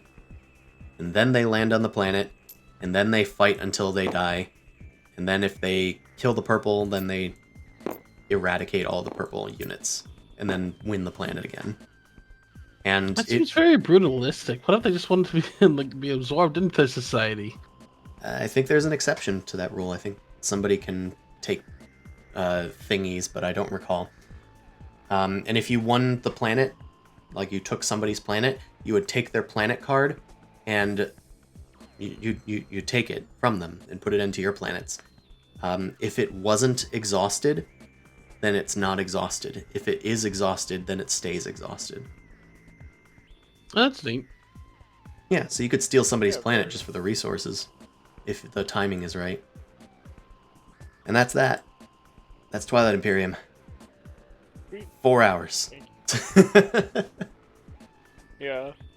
Well, 4 hours around and like kind of like asking a bunch of questions in the process. So yeah. And now 2 more people, 2 more cursed souls know how to play Twilight Imperium. And if anybody watches this video, more cursed souls will know how to play Twilight Imperium 4th Edition by Fantasy Flight Games. It's an utter plague. It's Have you heard there's a spreading. video running around online? They say if you watch it in 5 days, you'll be playing. You'll be playing Twilight Imperium. All right. No way. No, it can't be true. Why would that work? Why would anyone watch it? Exactly. Who would want to play Twilight Imperium? All right. I think that's gonna be it. I think I've streamed long enough and tortured you guys long enough. So I'm gonna export this stream and I will actually be kind of interested in playing at least one game of this, just to see how it like actually fully filters its way out. But Oh, I'm in. I think I'm 100% in. yeah, as soon as you play I this wanna game, play you're like, 20 of these. there's a lot of rules here, but they interact in such interesting ways, and I want to interact with people with them. Yeah. I'm pretty sure C would be in. Allie said she'd play if you guys were playing. If we can find a time for Eye of Night to join as well. Sounds like they work on Saturdays, so we might need to do like a Sunday or something. We'll talk with them later. That's at least better for me. That's at least 3 more people, so we could get a 6-player game going, which is a perfect number. Sweet. I know one person who might be interested. Ooh. Well, no, 6, 7 would be probably perfect because it would give at least on the tracker at least 1 or 2 of those to actually gain more kind of interest or influences, like hey, for trade goods, like it's not the same thing's going to be picked every single time. So I will tell you right now, the worst numbers to play this game at are odd numbers, namely 5 and 7, because it means that the most strategy cards are not being taken.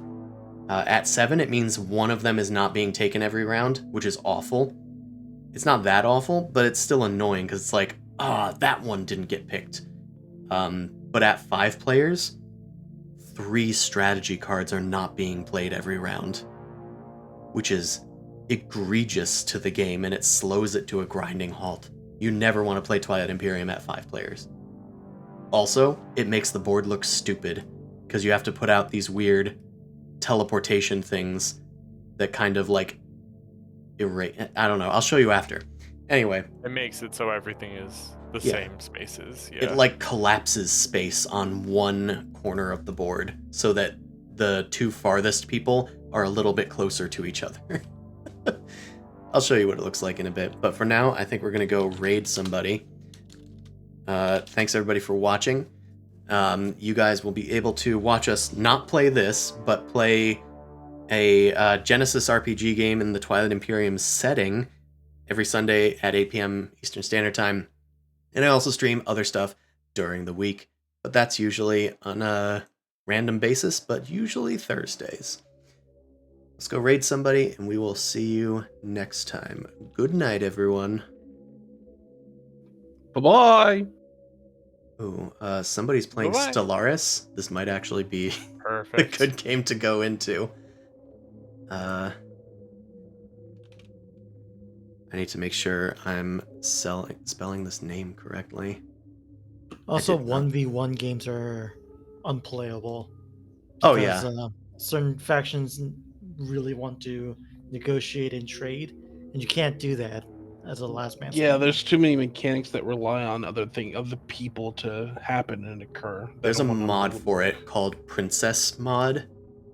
So that's something you can look for if you want to do 1v1, but it is awful. Don't do it. Okay, we're going to go raid Ramia, who is playing Stellaris. Have a good one, everyone. Okay. We are